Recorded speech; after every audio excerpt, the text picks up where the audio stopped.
পঞ্চম অধ্যায় সর্বকারণের কারণ। শ্লোক 1। নারদ উবাচ দেবদেব নমস্তেস্তু ভূতভাবনপূর্বজ তদ্বিজানীহি যজ্ঞানামাত্মতত্ত্বনিদর্শনম। অনুবাদ: শ্রী নারদ মুনি ব্রহ্মাকে বললেন, হে দেবাদিদেব, আপনি সমস্ত প্রাণীদের মধ্যে প্রথম জন্মা। আমি আপনাকে আমার সশ্রদ্ধ প্রণতি নিবেদন করি। কৃপা করে আপনি আমাকে দিব্য জ্ঞান দান করুন, যা মানুষকে আত্মা এবং পরমাত্মার তত্ত্ব বিশেষভাবে জ্ঞাপন করে। তাৎপর্য: এখানে গুরু শিষ্য পরম্পরার প্রণালীর সার্থকতা পুনরায় প্রতিপন্ন হয়েছে। পূর্ববর্তী অধ্যায়ে প্রতিপন্ন হয়েছে যে প্রথম সৃষ্ট জীব ব্রহ্মা সাক্ষাৎ পরমেশ্বর ভগবানের কাছ থেকে জ্ঞান লাভ করেছিলেন এবং সেই জ্ঞান তিনি তাঁর শিষ্য নারদকে দান করেছিলেন। নারদ সেই জ্ঞান ভিক্ষা করেছিলেন এবং ব্রহ্মা তাঁকে তা দান করেছিলেন। তাই উপযুক্ত ব্যক্তির কাছে দিব্য জ্ঞান ভিক্ষা করা এবং যথাযথভাবে তা প্রাপ্ত হওয়াই পরম্পরার বিধান। শ্রীমদ্ ভগবদ গীতায় অধ্যায় 4 শ্লোক 2 এই প্রথা অনুসরণ করার পরামর্শ দেওয়া হয়েছে। জিজ্ঞাসু শিষ্যের অবশ্য কর্তব্য হচ্ছে যোগ্য শুরুর শরণাগত হয়ে বিনীত জিজ্ঞাসা এবং সেবার মাধ্যমে তাঁর কাছ থেকে দিব্য জ্ঞান লাভ করা। বিনীত জিজ্ঞাসা এবং সেবার মাধ্যমে লব্ধ যে জ্ঞান তা অর্থের বিনিময়ে লব্ধ জ্ঞানের থেকে অধিক ফলপ্রদ। ব্রহ্মা এবং নারদের পরম্পরায় অধিষ্ঠিত গুরু কখনো টাকা পয়সার আকাঙ্ক্ষা করেন না। ঐকান্তিক সেবার দ্বারা সদ্গুরুকে সন্তুষ্ট করার মাধ্যমে আদর্শ শিষ্যকে আত্মা এবং পরমাত্মার প্রকৃতি ও তাদের পরস্পরের সম্পর্ক সম্বন্ধীয় জ্ঞান লাভ করতে হয়। শ্লোক 2। यद्रूपं यदधिष्ठानं यतः सृष्टमिदं प्रभो यत्संस्थं यत्परं यच्च तत्तत्त्वं वद तत्त्वतः। অনুবাদ: হে পিতা, কৃপা করে আপনি আমাকে এই ব্যক্ত জগতে বাস্তবিক লক্ষণ সমূহ বর্ণনা করুন। তার আশ্রয় কি, কিভাবে তার সৃষ্টি হয়েছে, কিভাবে তার সংরক্ষণ হয় এবং কার নিয়ন্ত্রণে এই সব কিছু সম্পাদিত হচ্ছে। তাৎপর্য: বাস্তবিক কারণ এবং কার্যের ভিত্তিতে নারদ মুনির প্রশ্নগুলি অত্যন্ত যুক্তিসঙ্গত। নাস্তিকেরা কিন্তু তাদের মন গড়া বহু মতবাদ উপস্থাপন করে, যেগুলি কার্য এবং কারণের সঙ্গে কোনো সম্পর্ক নেই। ভগবদ বিদ্বেষী নাস্তিকেরা তাদের গবেষণালব্ধ জ্ঞানের মাধ্যমে তাদের উর্বর মস্তিষ্ক থেকে বহু মতবাদ সৃষ্টি করেছে, তথাপি ব্যক্ত জগৎ এবং চিন্ময় আত্মার রহস্য তারা উদ্ঘাটন করতে পারেনি। নারদ মুনি কিন্তু সৃষ্টি সম্বন্ধে তাদের মতো জল্পনা কল্পনা না করে যথাযথভাবে তার তত্ত্ব অবগত হতে চেয়েছিলেন। আত্মা এবং পরমাত্মা সম্বন্ধীয় দিব্য জ্ঞানে জগৎ এবং তার সৃষ্টি সম্বন্ধীয় জ্ঞান নিহিত রয়েছে।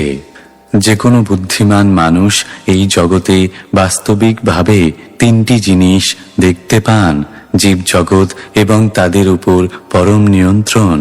বুদ্ধিমান মানুষ বুঝতে পারেন যে জীব এবং জগৎ উভয়েরই সৃষ্টি ঘটনাক্রমে হয়নি। সৃষ্টি এবং তার ক্রিয়া প্রতিক্রিয়ার মধ্যে এমনই একটি সুন্দর সামঞ্জস্য রয়েছে যে তা দেখে বোঝা যায় যে তার পিছনে কোনো বুদ্ধিমান ব্যক্তির পরিকল্পনা রয়েছে এবং কোনো তত্ত্ববেত্তা ব্যক্তির সহায়তায় ঐকান্তিক প্রশ্নের মাধ্যমে সর্বকারণের পরম কারণ সম্বন্ধে অবগত হওয়া যায়। শ্লোক 3। सर्वं ह्येतद्भवान् वेद भूतभव्यभवत्प्रभुः करामलकवद्विश्वं विज्ञानावसितं तव।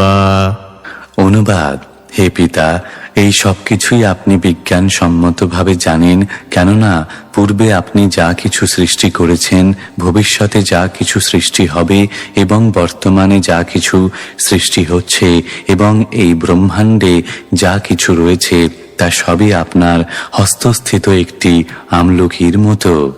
তাৎপর্য, এই ব্যক্ত ব্রহ্মাণ্ডে এবং ব্রহ্মাণ্ডের মধ্যে যা কিছু রয়েছে সে সবেরই সাক্ষাৎ স্রষ্টা হচ্ছেন ব্রহ্মা। তাই তিনি জানেন পূর্বে কি হয়েছিল, ভবিষ্যতে কি হবে এবং বর্তমানে কি হচ্ছে। তিনটি মুখ্য বস্তু যথা জীব, জগৎ এবং ঈশ্বর অতীত, বর্তমান এবং ভবিষ্যৎ সর্বদাই কার্যশীল, এবং যিনি প্রত্যক্ষ ব্যবস্থাপক তিনি তার হস্তধৃত একটি আমলকির মতো। সেই সমস্ত বিষয়ে কার্য এবং কারণ সম্বন্ধে সমস্তই অবগত। কেউ যখন কোনো কিছু তৈরি করেন তখন সেই বস্তুটি সম্বন্ধে সবকিছু জানা তার পক্ষে স্বাভাবিক। যেমন সেই বস্তুটি তৈরি করার কলা তিনি কিভাবে শিখেছিলেন, তার উপাদান তিনি কোথা থেকে পেয়েছিলেন, কিভাবে তিনি সেগুলি আয়োজন করেছেন এবং কিভাবে সেগুলির উৎপাদন চলছে।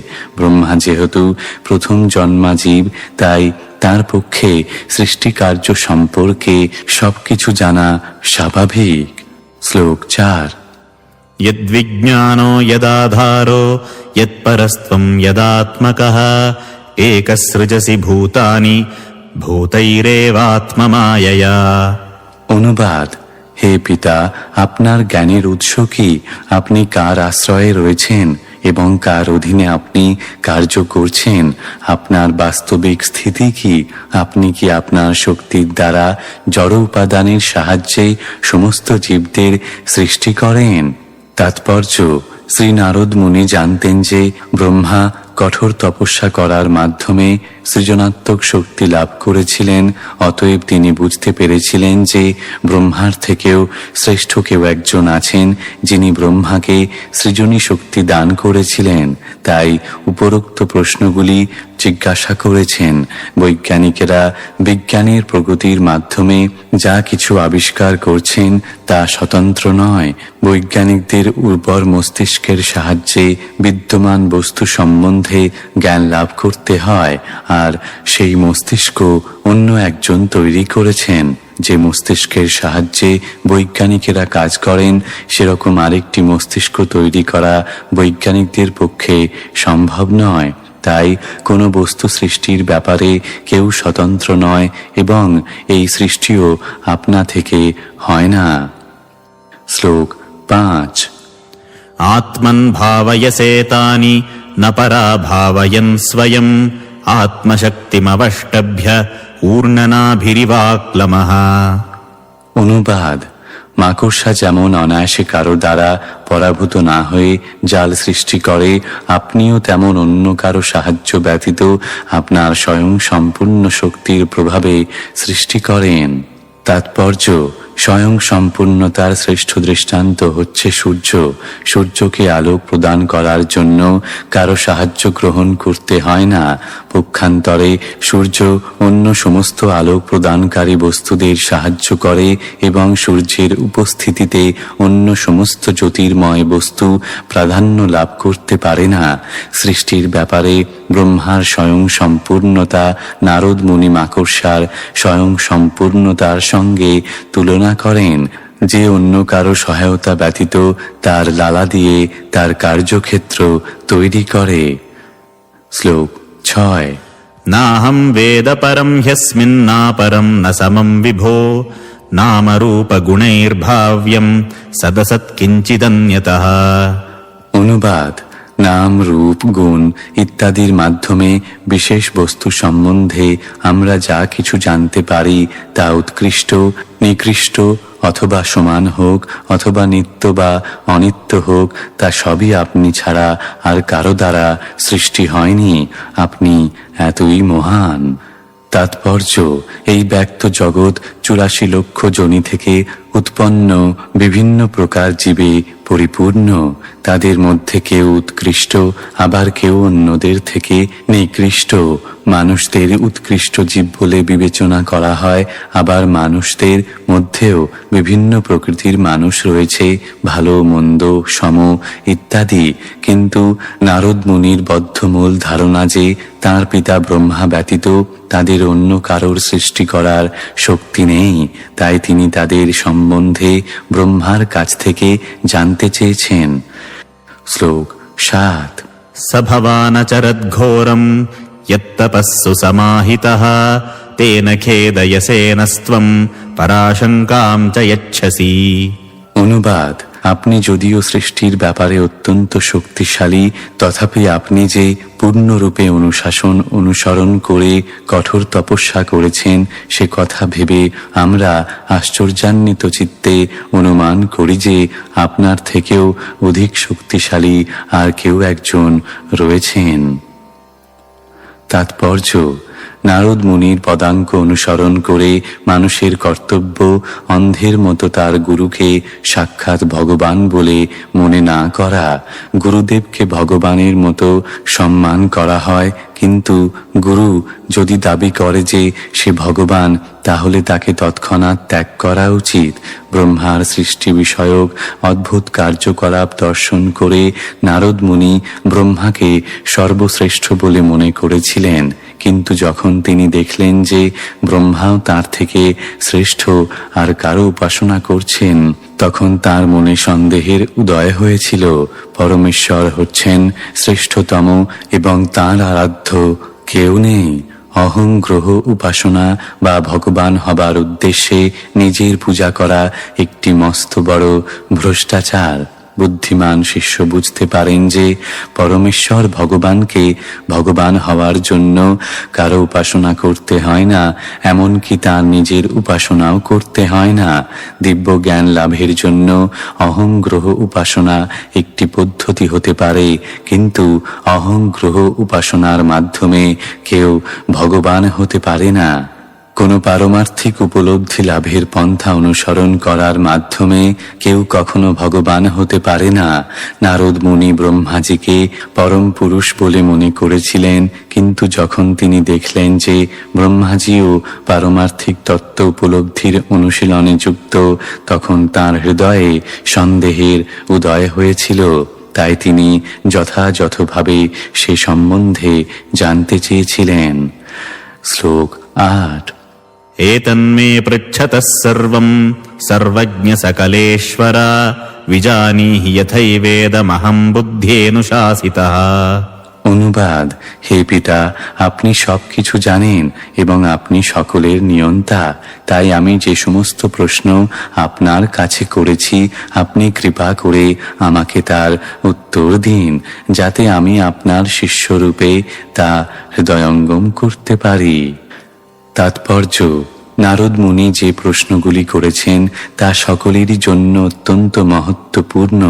তাই নারদ মুনি ব্রহ্মাজির কাছে প্রার্থনা করেছেন তিনি যেন সেগুলি উপযুক্ত বলে মনে করেন, যাতে ব্রহ্ম সম্প্রদায়ের পরম্পরায় যারা আসবেন তারা সকলেই যেন অনায়াসে তা হৃদয়ঙ্গম করতে পারেন। শ্লোক ৯। ब्रह्मोवाच सम्यक् कारुणिकस्येदम् वत्सते विचिकित्सितम् यदहम् चोदितः सौम्य भगवद्वीर्यदर्शने। অনুবাদ: ঋষি ব্রহ্মা বললেন, হে বৎস নারদ, সকলের প্রতি কৃপা পরবশ হয়ে তুমি এই সমস্ত প্রশ্নগুলি করেছ, কেননা তার ফলে পরমেশ্বর ভগবানের পরাক্রম দর্শন করে অনুপ্রাণিত হয়েছি। তাৎপর্য: নারদ মুনি কর্তৃক জিজ্ঞাসিত হয়ে ব্রহ্মাজি তাকে অভিনন্দন জানিয়েছেন, কেননা কেউ যখন ভক্তদের সর্বশক্তিমান ভগবান সম্বন্ধে প্রশ্ন করেন তখন তারা অত্যন্ত উৎসাহিত হন। সেইটি শুদ্ধ ভগবৎ ভক্তদের লক্ষণ। ভগবানের অপ্রাকৃত কার্যকলাপ সম্বন্ধীয় এই প্রকার আলোচনা যেখানে হয় সেখানে পরিবেশকে পবিত্র করে এবং সেই ধরনের প্রশ্নের উত্তর দেওয়ার সময় ভক্তরা অনুপ্রাণিত হন। এই প্রকার আলোচনায় প্রশ্নকর্তা এবং উত্তরদাতা উভয়েরই হৃদয় নির্মল হয়।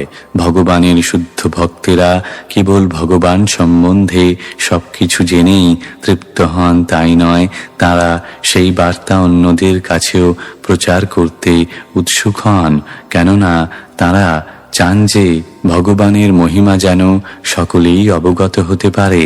তাই ভগবৎ ভক্তকে যখন এই সুযোগ দেওয়া হয় তখন তিনি অত্যন্ত সন্তুষ্ট হন। প্রচার কার্যের এইটি মূল ভিত্তি। শ্লোক 10। র্ণম তব তচ্চাপি যথা মাম প্রববীষি ভোঃ অবিজ্ঞায় পরম মত্ত এতাবত্ত্বম যতো হি মে। অনুবাদ: তুমি আমার সম্বন্ধে যা বলেছ তা মিথ্যা নয়, কেননা যতক্ষণ পর্যন্ত কেউ আমার থেকে পরতর পরম সত্য পরমেশ্বর ভগবান সম্বন্ধে অবগত না হয়, ততক্ষণ পর্যন্ত সে অবশ্যই আমার বীর্যবতী কার্যকলাপ দর্শন করে মোহিত হয়। তাৎপর্য: কূপমণ্ডক ন্যায় অনুসারে আমরা দেখতে পাই যে কূপের সীমিত গণ্ডির মধ্যে বাস করে যে ব্যাঙ, তার পক্ষে বিশাল সমুদ্রের দৈর্ঘ্য ও প্রস্থ অনুমান করা অসম্ভব। সেই ব্যাঙ যখন বিশাল সমুদ্র সম্বন্ধে শোনে, তখন প্রথমে সে বিশ্বাসই করতে চায় না যে সেরকম কোনো সমুদ্র রয়েছে, এবং তারপর যদি কেউ তাকে বোঝায় যে বাস্তবিক পক্ষে সেরকম কোনো সমুদ্র আছে, তখন সেই ব্যাঙ তার নিজের পেট যতদূর সম্ভব ফুলিয়ে সমুদ্রের আয়তন সম্বন্ধে অনুমান করার চেষ্টা করে, এবং অবশেষে তার ক্ষুদ্র পেটটি ফেটে যায় এবং প্রকৃত সমুদ্রের সম্বন্ধে কোনো জ্ঞান লাভ না করেই হতভাগা ব্যাঙের মৃত্যু হয়। তেমনি জড়বৈজ্ঞানিকেরা তাদের ব্যাঙের মতো মস্তিষ্ক এবং বৈজ্ঞানিক সাফল্যের দ্বারা ভগবানের অচিন্ত শক্তির সঙ্গে প্রতিদ্বন্দ্বিতা করতে চায়, কিন্তু অবশেষে ঠিক সেই ব্যাঙটির মতো ব্যর্থ হয়ে মৃত্যুবরণ করে। কখনো কখনো ভৌতিক দৃষ্টিতে শক্তিশালী কোনো মানুষকে ভগবান সম্বন্ধে কিছু না জেনেই ভগবান বা ভগবানের অবতার বলে স্বীকার করা হয়। এই প্রকার ভৌতিক মূল্যায়ন ধীরে ধীরে বাড়িয়ে ব্রহ্মা পর্যন্ত পৌঁছানো যায়। তিনি হচ্ছেন এই ব্রহ্মাণ্ডের সমস্ত জীবেদের মধ্যে সর্বোত্তম, এবং তাঁর আয়ু জড় বৈজ্ঞানিকদের কল্পনারও অতীত। সবচাইতে প্রামাণিক ভগবদ্গীতা অধ্যায় 8 শ্লোক 17 থেকে আমরা জানতে পারি যে ব্রহ্মার একদিন এবং এক রাত্রি আমাদের এই গ্রহের লক্ষ লক্ষ বৎসরের তুল্য। কূপমণ্ডক এত দীর্ঘ আয়ুর কথা অবিশ্বাস করতে পারে, কিন্তু যে ব্যক্তি গীতায় বর্ণিত সত্যকে উপলব্ধি করেছেন, তিনি সমগ্র ব্রহ্মাণ্ডে বিচিত্রতা সৃজনকারী এক মহান পুরুষের অস্তিত্ব স্বীকার করেন। শাস্ত্র থেকে জানা যায় যে এই ব্রহ্মাণ্ডের অতীত আরও বহু ব্রহ্মাণ্ড রয়েছে, এবং তাদের অধ্যক্ষ ব্রহ্মার তুলনায় এই ব্রহ্মাণ্ডের ব্রহ্মা অনেক ছোট, কিন্তু তাঁরা কেউই পরমেশ্বর ভগবানের সমকক্ষ নন।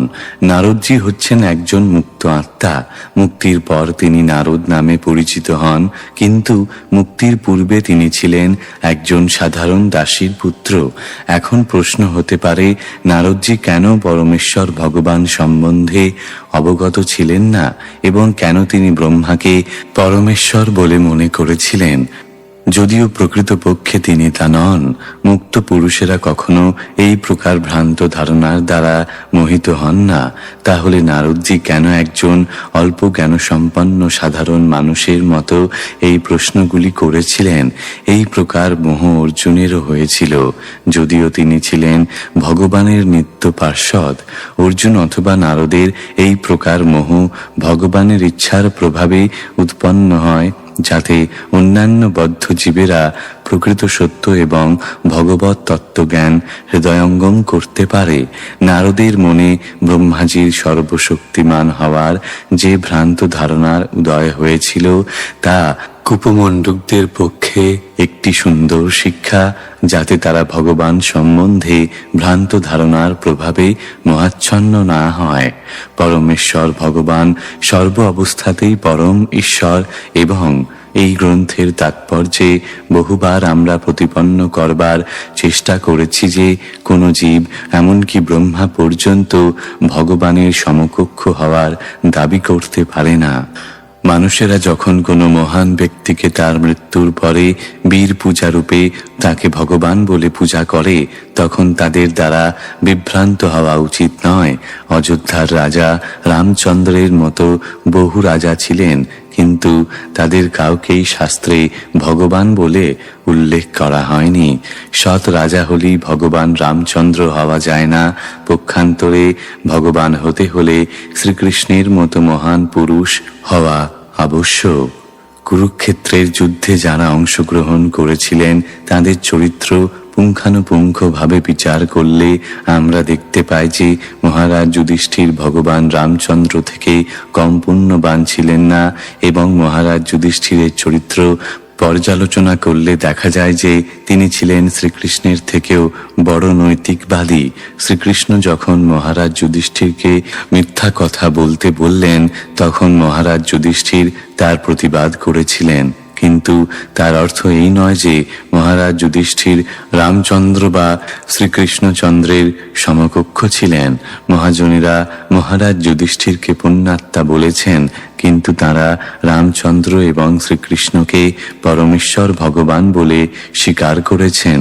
অতএব সমস্ত পরিস্থিতিতেই ভগবানের সত্তা স্বতন্ত্র, এবং তার বেলায় অ্যানথ্রোপোমরফিজম বা তাঁর ঈশ্বরত্বে নরসুলভ গুণাবলীর ধারণা প্রয়োগ করা যায় না। ভগবান সর্ব অবস্থাতেই ভগবান, এবং কোনো সাধারণ জীব কখনোই তাঁর সমকক্ষ হতে পারে না। শ্লোক 11। येन स्वरोचिषा विश्वम् रोचितं रोचयाम्यहम् यथार्कोऽग्निर्यथा सोमो यतर्क्ष्यग्रहतारकाः। অনুবাদ: ভগবান তাঁর স্বীয় জ্যোতি দ্বারা জগৎ সৃষ্টি করার পর তাঁরই শক্তিতে সেই ভগবৎ প্রকাশিত বস্তুকে আমি পুনরায় সৃষ্টির দ্বারা প্রকাশ করি, ঠিক যেমন সূর্য, অগ্নি, চন্দ্র, আকাশ, প্রভাবশালী গ্রহসমূহ, নক্ষত্র আদি প্রকাশিত হয়। তাৎপর্য: ব্রহ্মা নারদকে বললেন যে সৃষ্টির বিষয়ে তিনি যে পরম সৃষ্টিকর্তা নন সে সম্বন্ধে নারদের ধারণা ঠিক। কখনো কখনো অল্প বুদ্ধিমত্তা সম্পন্ন মানুষেরা মনে করে যে ব্রহ্মা হচ্ছেন সর্বকারণের পরম কারণ, কিন্তু ব্রহ্মাণ্ডের সর্বোচ্চ অধিকর্তা। ব্রহ্মার মাধ্যমে নারদ মুনি সেই বিষয়টি পরিষ্কার করে দিতে চেয়েছেন। আইনের ব্যাপারে সুপ্রিম কোর্টের রায় যেমন সর্বোচ্চ, তেমনি বৈদিক জ্ঞানের ব্যাপারে ব্রহ্মাণ্ডের সর্বোচ্চ অধিকর্তা ব্রহ্মাজির সিদ্ধান্ত সর্বোচ্চ। পূর্ববর্তী শ্লোকে আমরা প্রতিপন্ন করেছি যে নারদ মুনি ছিলেন একজন মুক্ত আত্মা।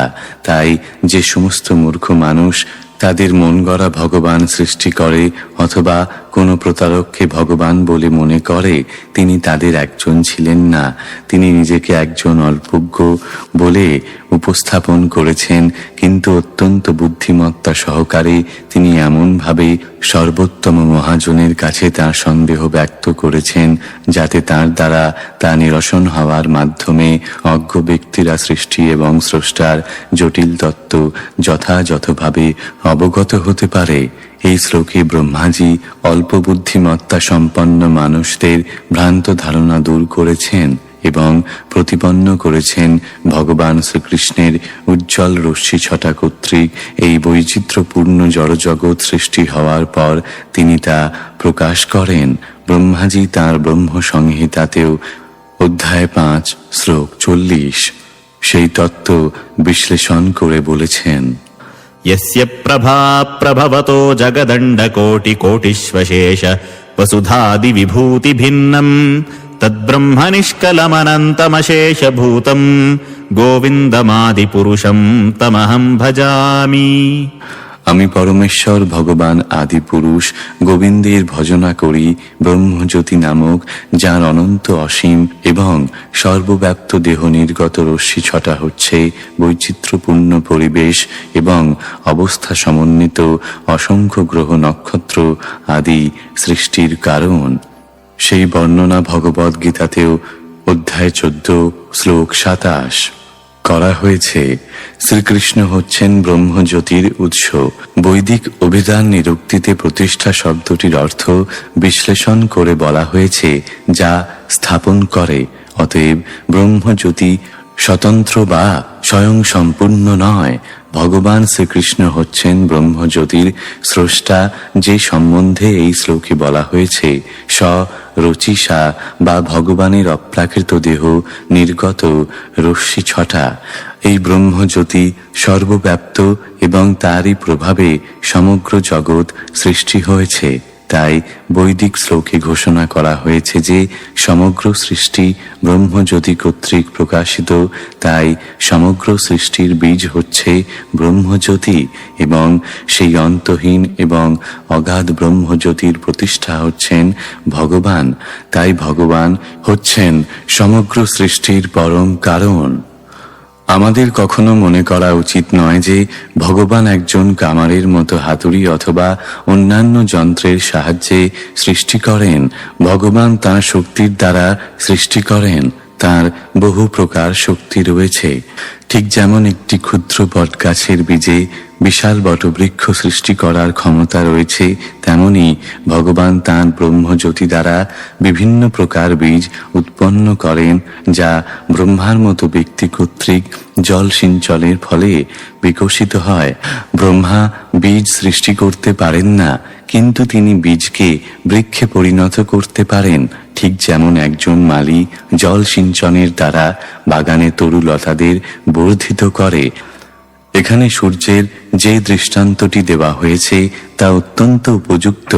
জড় জগতে সূর্য, অগ্নি, বিদ্যুৎ, চন্দ্রের কিরণ ইত্যাদি প্রকাশের কারণ। আকাশে সমস্ত জ্যোতিষ্ক সূর্যের সৃষ্টি। সেই সূর্য ব্রহ্মজ্যোতির সৃষ্টি এবং ব্রহ্মজ্যোতি হচ্ছে ভগবানের দেহ নির্গত রশ্মি ছটা। তাই পরমেশ্বর ভগবান হচ্ছেন সমগ্র সৃষ্টির পরম কারণ। শ্লোক 12। তস্मै নমো ভগবতে বাসুদেবায় ধীমহি যন্মায়য়া দুর্জয়য়া মাম বদন্তি জগদ্গুরুম। অনুবাদ: আমি পরমেশ্বর ভগবান বাসুদেব শ্রীকৃষ্ণকে আমার সশ্রদ্ধ প্রণতি নিবেদন করি এবং তাঁর ধ্যান করি, যার দুর্জয় মায়া অল্প বুদ্ধি সম্পন্ন মানুষদের এমনভাবে প্রভাবিত করে যে তারা আমাকে পরম নিয়ন্তা বলে মনে করে। তাৎপর্য: পরবর্তী শ্লোকে আরও স্পষ্টভাবে বিশ্লেষণ করা হবে যে ভগবানের মায়া শক্তি অল্প বুদ্ধিমত্তা সম্পন্ন মানুষদের এমনভাবে মোহিত করে যে তারা ব্রহ্মাজি অথবা অন্য কোনো ব্যক্তিকে পরমেশ্বর ভগবান বলে মনে করে।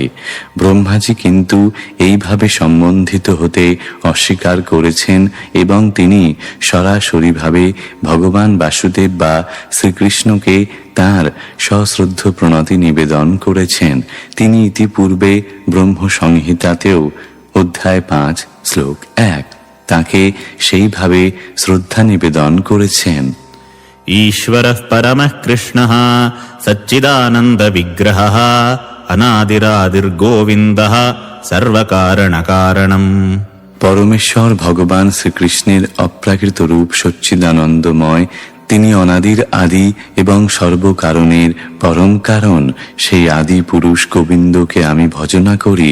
ব্রহ্মাজি তাঁর প্রকৃত স্থিতি সম্বন্ধে অবগত এবং তিনি জানেন অল্প বুদ্ধিমত্তা সম্পন্ন মানুষেরা কিভাবে ভগবানের মায়া শক্তির দ্বারা মোহিত হয়ে তাদের খেয়াল খুশি মতো যাকে তাকে ভগবান বলে স্বীকার করে। ব্রহ্মাজির মতো দায়িত্বশীল ব্যক্তি তাঁর শিষ্য অথবা অধস্তন ব্যক্তিদের দ্বারা পরমেশ্বর ভগবান বলে সম্বোধিত হতে অস্বীকার করেছেন, কিন্তু মূর্খ মানুষেরা কুকুর, শূকর, উট এবং গর্দভের মতো প্রবৃত্তি সম্পন্ন মানুষদের দ্বারা প্রশংসিত হয়ে খুশি হয়। এই ধরনের মানুষেরা সম্বোধিত হবার ফলে আনন্দিত হয় কেন? অথবা এই ধরনের মানুষদের মূর্খ তোষামোদকারীরা ভগবান বলে সম্বোধন করে কেন, তা পরবর্তী শ্লোকে বিশ্লেষণ করা হয়েছে। শ্লোক 13। विलज्जमानया यस्य स्थातुमीक्षा पथे मुया विमोहिता विकथन्ते ममाहमिति दुर्धियः। অনুবাদ: ভগবানের মায়া শক্তি তাঁর কার্যকলাপের জন্য লজ্জা বোধ করার ফলে ভগবানের সম্মুখে আসতে পারে না, কিন্তু যে সমস্ত জীব মায়ার দ্বারা মোহিত হয়েছে তারা সর্বদাই আমি এবং আমার এই চিন্তায় মগ্ন হয়ে সর্বক্ষণ প্রলাপ করে। তাৎপর্য: পরমেশ্বর ভগবানের দুর্জয় মোহিনী শক্তি বা তৃতীয়া শক্তি যা অজ্ঞানের প্রতিনিধিত্ব করে তা সমগ্র চেতন জগৎকে মোহাচ্ছন্ন করতে পারে, কিন্তু তবুও তার ভগবানের সম্মুখীন হওয়ার ক্ষমতা নেই। অজ্ঞান পরমেশ্বর ভগবানের পিছনে থেকে জীবদের মোহিত করে এবং মোহাচ্ছন্ন হওয়ার প্রথম লক্ষণ হচ্ছে যে তারা অর্থহীন প্রজল্প করে। বৈদিক শাস্ত্রের সিদ্ধান্ত অর্থহীন প্রজল্পের সমর্থন করা হয়নি এবং সর্বশ্রেষ্ঠ প্রজল্প হচ্ছে আমি এই এবং এটি আমার। ভগবদ্বিহীন সভ্যতা এই প্রকার ভ্রান্ত ধারণার ভিত্তিতে পরিচালিত হয় এবং সেই সমস্ত মানুষেরা যথাযথ ভগবত তত্ত্বজ্ঞান না থাকার ফলে কতকগুলি প্রতারককে ভগবান বলে মনে করে বা নিজেদের ভগবান বলে ঘোষণা করে মায়ামুগ্ধ জীবেদের বিপদগামী করে। কিন্তু ভগবানের সম্মুখে রয়েছেন যে সমস্ত শরণাগত জীব, তারা কখনোই মায়ার দ্বারা প্রভাবিত হন না। তাই তারা আমি এই এবং এটি আমার এই ভ্রান্ত ধারণা থেকে মুক্ত। তাই তারা কখনো কোনো প্রতারককে ভগবান বলে স্বীকার করেন না অথবা নিজেদের ভগবান বলে প্রচার করেন না। এই শ্লোকে মহাচ্ছন্ন মানুষের পরিচয় স্পষ্টভাবে দেওয়া হয়েছে। শ্লোক 14। দ্রব্যম কর্ম চ কালশ্চ স্বভাবো জীব এব চ বাসুদেবাৎ পরো ব্রহ্মন্ন চান্যোর্থোস্তি তত্ত্বতঃ। অনুবাদ: সৃষ্টির 5টি মৌলিক উপাদান বা পঞ্চমহাভূত, কর্ম, শাশ্বতকাল, জীবের স্বভাব এবং জীব, এই সমস্তই পরমেশ্বর ভগবান বাসুদেবের বিভিন্ন অংশ এবং বাসুদেব থেকে এদের কোনো ভিন্ন সত্তা নেই। তাৎপর্য: এই বিস্ময়কর জগতের নির্বিশেষ অভিব্যক্তি বাসুদেবের প্রকাশ, কেননা সৃষ্টির উপাদান তাদের পরস্পরের মধ্যে প্রতিক্রিয়া এবং সেই কর্মের ভোক্তা এরা সকলেই ভগবান শ্রীকৃষ্ণের বহিরঙ্গা এবং অন্তরঙ্গা শক্তি থেকে উদ্ভূত। তা ভগবদ্গীতায় অধ্যায় 7 শ্লোক 4 থেকে 5 প্রতিপন্ন হয়েছে। পঞ্চমহাভূত অর্থাৎ মাটি, জল, আগুন, বায়ু এবং আকাশ এবং জড় পরিচিতির ধারণা, বুদ্ধি এবং মন ভগবানের বহিরঙ্গা শক্তি সম্ভূত। শাশ্বতকাল কর্তৃক নির্ধারিত উপরোক্ত স্থূল এবং সূক্ষ্ম উপাদানগুলির ক্রিয়া প্রতিক্রিয়ার ভোক্তা জীব ভগবানের অন্তরঙ্গা শক্তির উপাঙ্গ স্বরূপ। তাদের জড়জগতে অথবা চিৎজগতে থাকবার স্বাধীনতা রয়েছে। জড় জগতে জীব অবিদ্যার দ্বারা মোহিত থাকে, কিন্তু চিৎজগতে মোহযুক্ত জীব তার চিন্ময় স্বরূপে অবস্থান করে।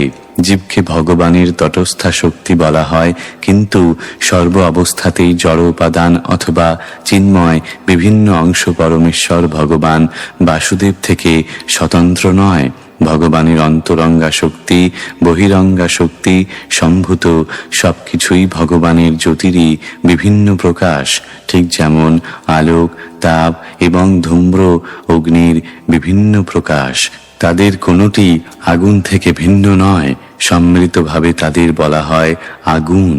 তেমনি সমগ্র বিস্ময়কর প্রকাশ এবং বাসুদেবের দেহ নির্গত রশ্মি ছটা তাঁর নির্বিশেষ অভিব্যক্তি, কিন্তু তিনি উপরোক্ত সমস্ত জড় উপাদানগুলির ধারণার অতীত।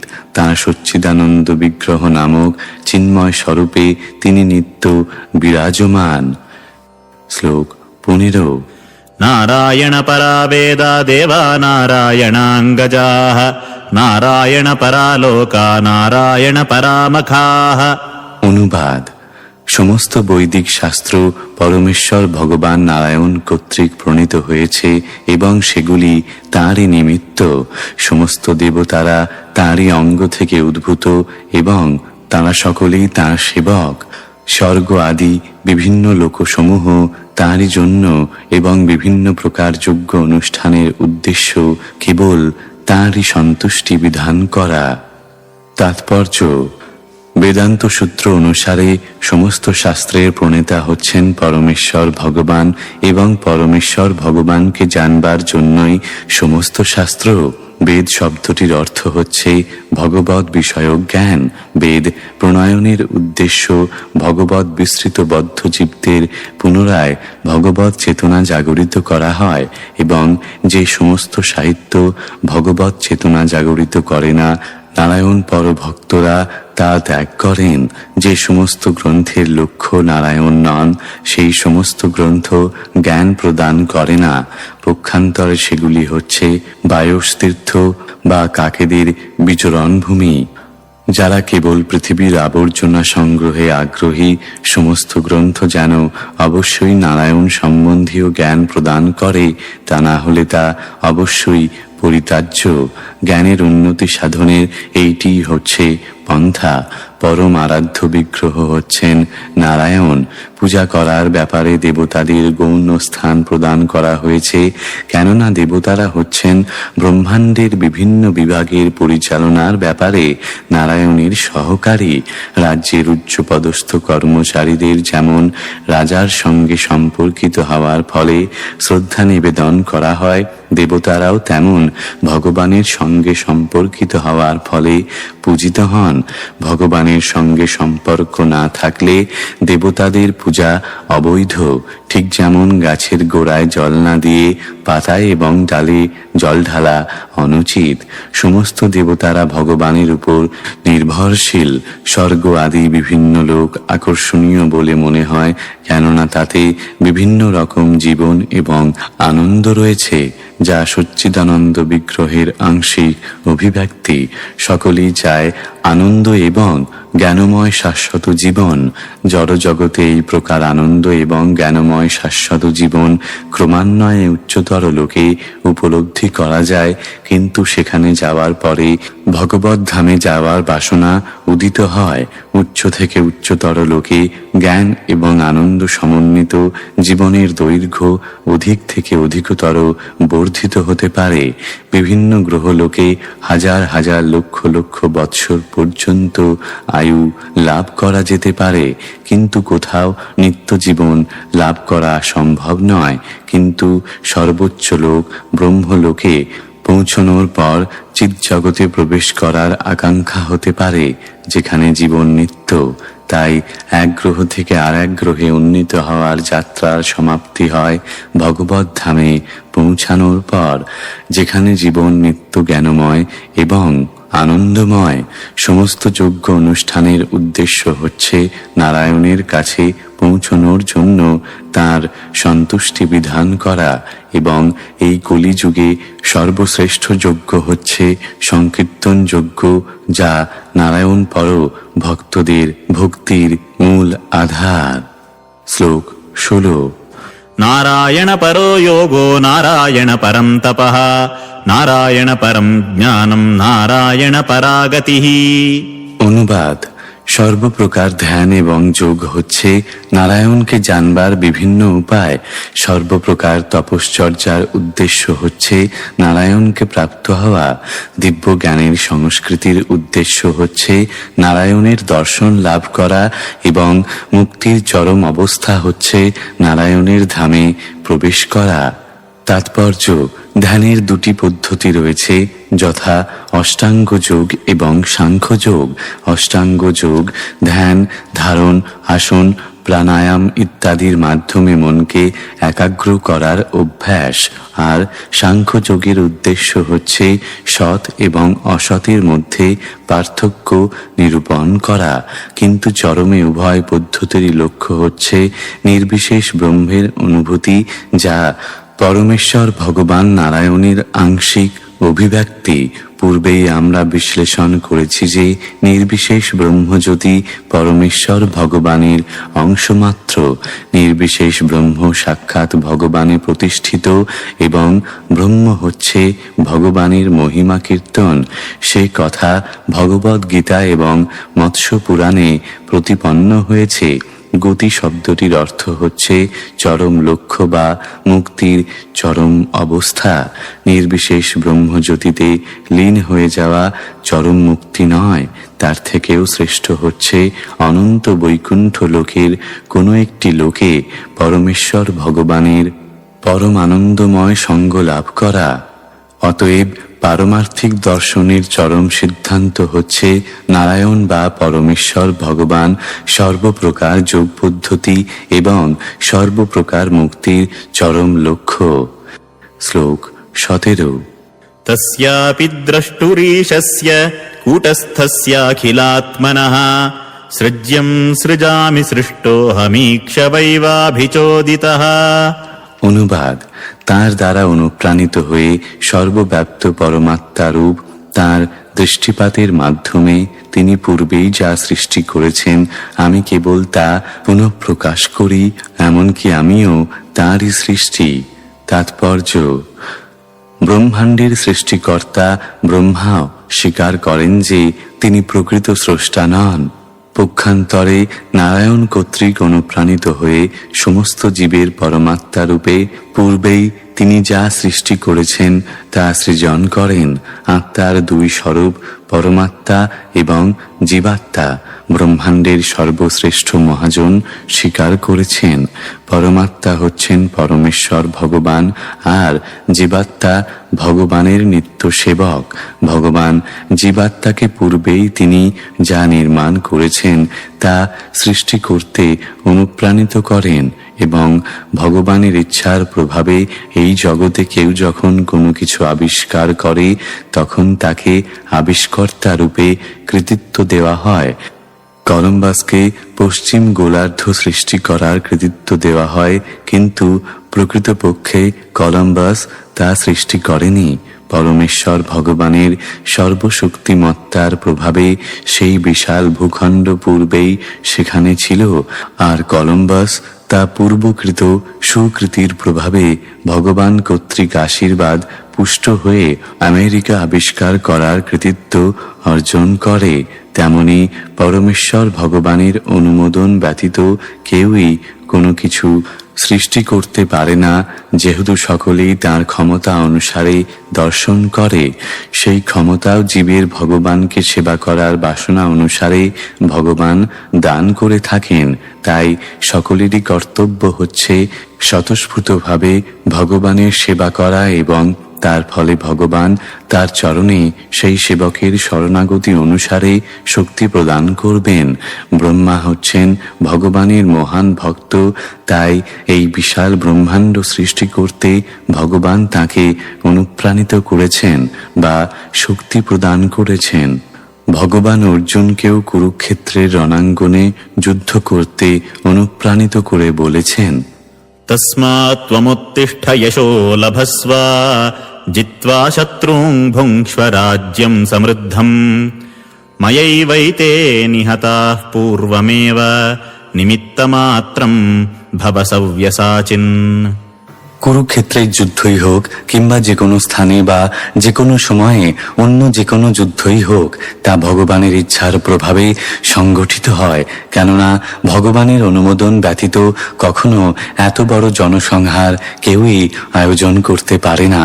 দুর্যোধনের গোষ্ঠী শ্রীকৃষ্ণের মহান ভক্ত দ্রৌপদীকে অপমান করেছিল এবং দ্রৌপদী তখন ভগবান তথা সেখানে উপস্থিত সমস্ত নীরব দর্শকদের এই অযাচিত অপমানের প্রতিবাদ করার জন্য আবেদন করেছিলেন।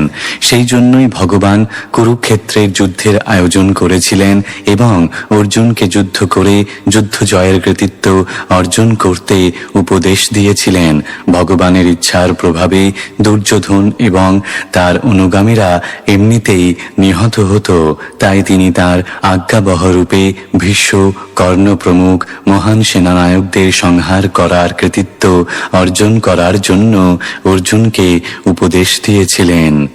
কঠোপনিষদ আদি বৈদিক শাস্ত্রে ভগবানকে সর্বভূত অন্তরাত্মা বলে বর্ণনা করা হয়েছে, অর্থাৎ তিনি সকলের শরীরে বিরাজ করেন এবং যারা তাঁর শরণাগত তাদের তিনি পরিচালনা করেন। যারা ভগবানের শরণাগত নয় তাদের জড়া প্রকৃতির তত্ত্বাবধানে রাখা হয়। তাই তাদের ইচ্ছা অনুসারে কর্ম করতে দেওয়া হয় এবং তার ফলে তারা তার ফল ভোগ করে। ব্রহ্মা, অর্জুন প্রমুখ ভক্তরা কখনো তাদের ইচ্ছা অনুসারে কোনো কিছু করেন না।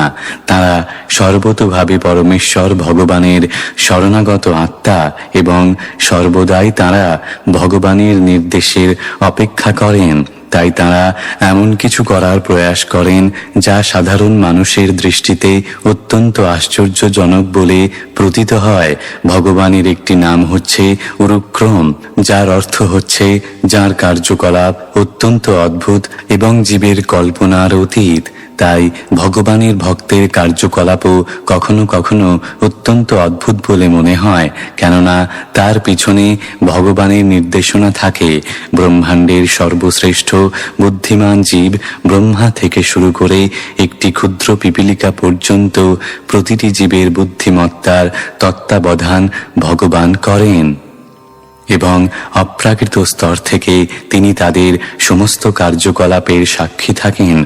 যে সমস্ত বুদ্ধিমান মানুষেরা আধ্যাত্মিক উপলব্ধির প্রভাবে চিন্তা, অনুভব এবং ইচ্ছার প্রভাব অধ্যয়ন করতে পারেন, তারা ভগবানের সূক্ষ্ম উপস্থিতি অনুভব করতে পারেন।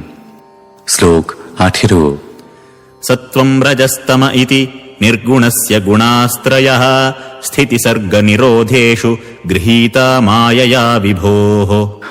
অনুবাদ: পরমেশ্বর ভগবানের স্বরূপ শুদ্ধ চিন্ময় এবং তা সমস্ত জড়গুণের অতীত। তথাপি জড়জগতের সৃষ্টি, পালন এবং ধ্বংসের জন্য তিনি তাঁর বহিরঙ্গা শক্তির মাধ্যমে সত্ত্ব, রজ এবং তম নামক প্রকৃতির তিনটি গুণ স্বীকার করেন।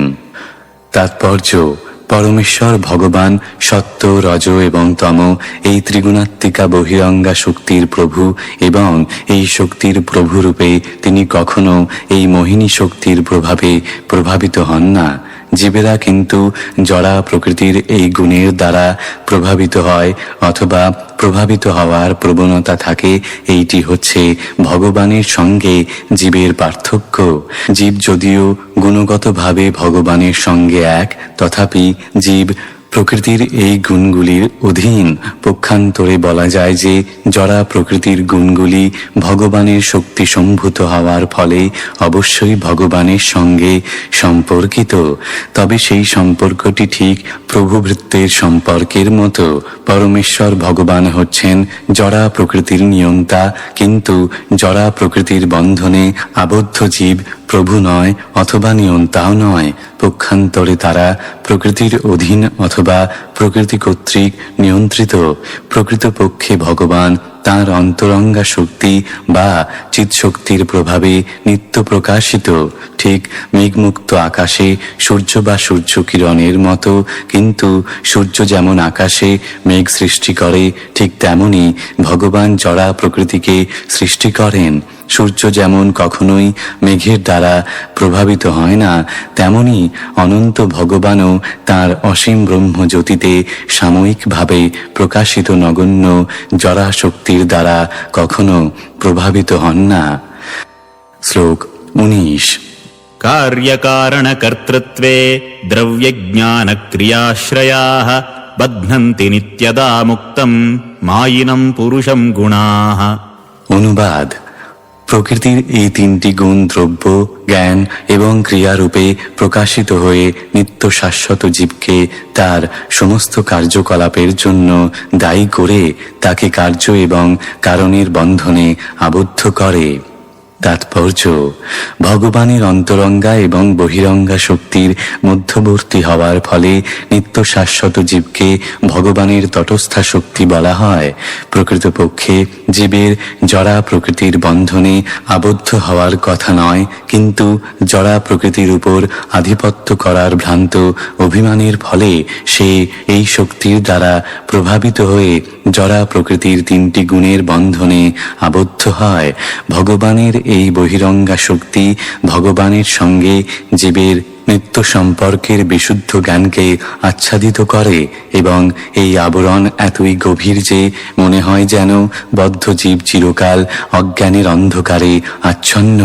ভগবানের বহিরঙ্গা শক্তি মায়ার প্রভাব এমনই অদ্ভুত যে মনে হয় যেন জড় জগৎ থেকে সবকিছু উদ্ভূত হয়েছে। জড়া প্রকৃতির আবরণাত্মিকা শক্তির প্রভাবে জড় বৈজ্ঞানিকেরা জড়জাগতিক কারণের ঊর্ধ্বে দর্শন করতে পারে না, কিন্তু প্রকৃতপক্ষে জড় জগতের প্রকাশের পিছনে রয়েছে অধিভূত আধ্যাত্ম এবং অধিদৈব ক্রিয়া, যা তমগুণের দ্বারা আচ্ছন্ন বদ্ধ জীবেরা দর্শন করতে পারে না। অধিভূত প্রকাশের ফলে জরা এবং ব্যাধি সমন্বিত জন্ম ও মৃত্যুর চক্রে জীব আবর্তিত হয়। আধ্যাত্ম প্রকাশের ফলে চিন্ময় আত্মা জড় জগতের বন্ধনে আবদ্ধ হয় এবং অধিদৈব প্রকাশের ফলে জীব প্রকৃতি কর্তৃক নিয়ন্ত্রিত হয়। এইগুলি জড় জগতে আবদ্ধ অভিনেতার কার্য, কারণ এবং কর্তৃত্বের প্রকাশ। এগুলি বদ্ধ অবস্থার অভিব্যক্তি এবং যে বন্ধন থেকে মুক্ত হওয়ায় জীবের সর্বোত্তম প্রাপ্তি।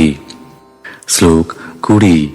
स एष भगवाल्लिङ्गैस्त्रिभिरेतैरधोक्षजः स्वलक्षितगतिर्ब्रह्मन् सर्वेषां मम चेश्वरः। অনুবাদ: হে ব্রাহ্মণ নারদ, সেই পরম দ্রষ্টা পরমেশ্বর ভগবান প্রকৃতির তিনটি গুণের দ্বারা প্রভাবিত বদ্ধ জীবের জড় ইন্দ্রিয়ের অগোচর। তিনি সকলের, এমনকি আমারও নিয়ন্তা।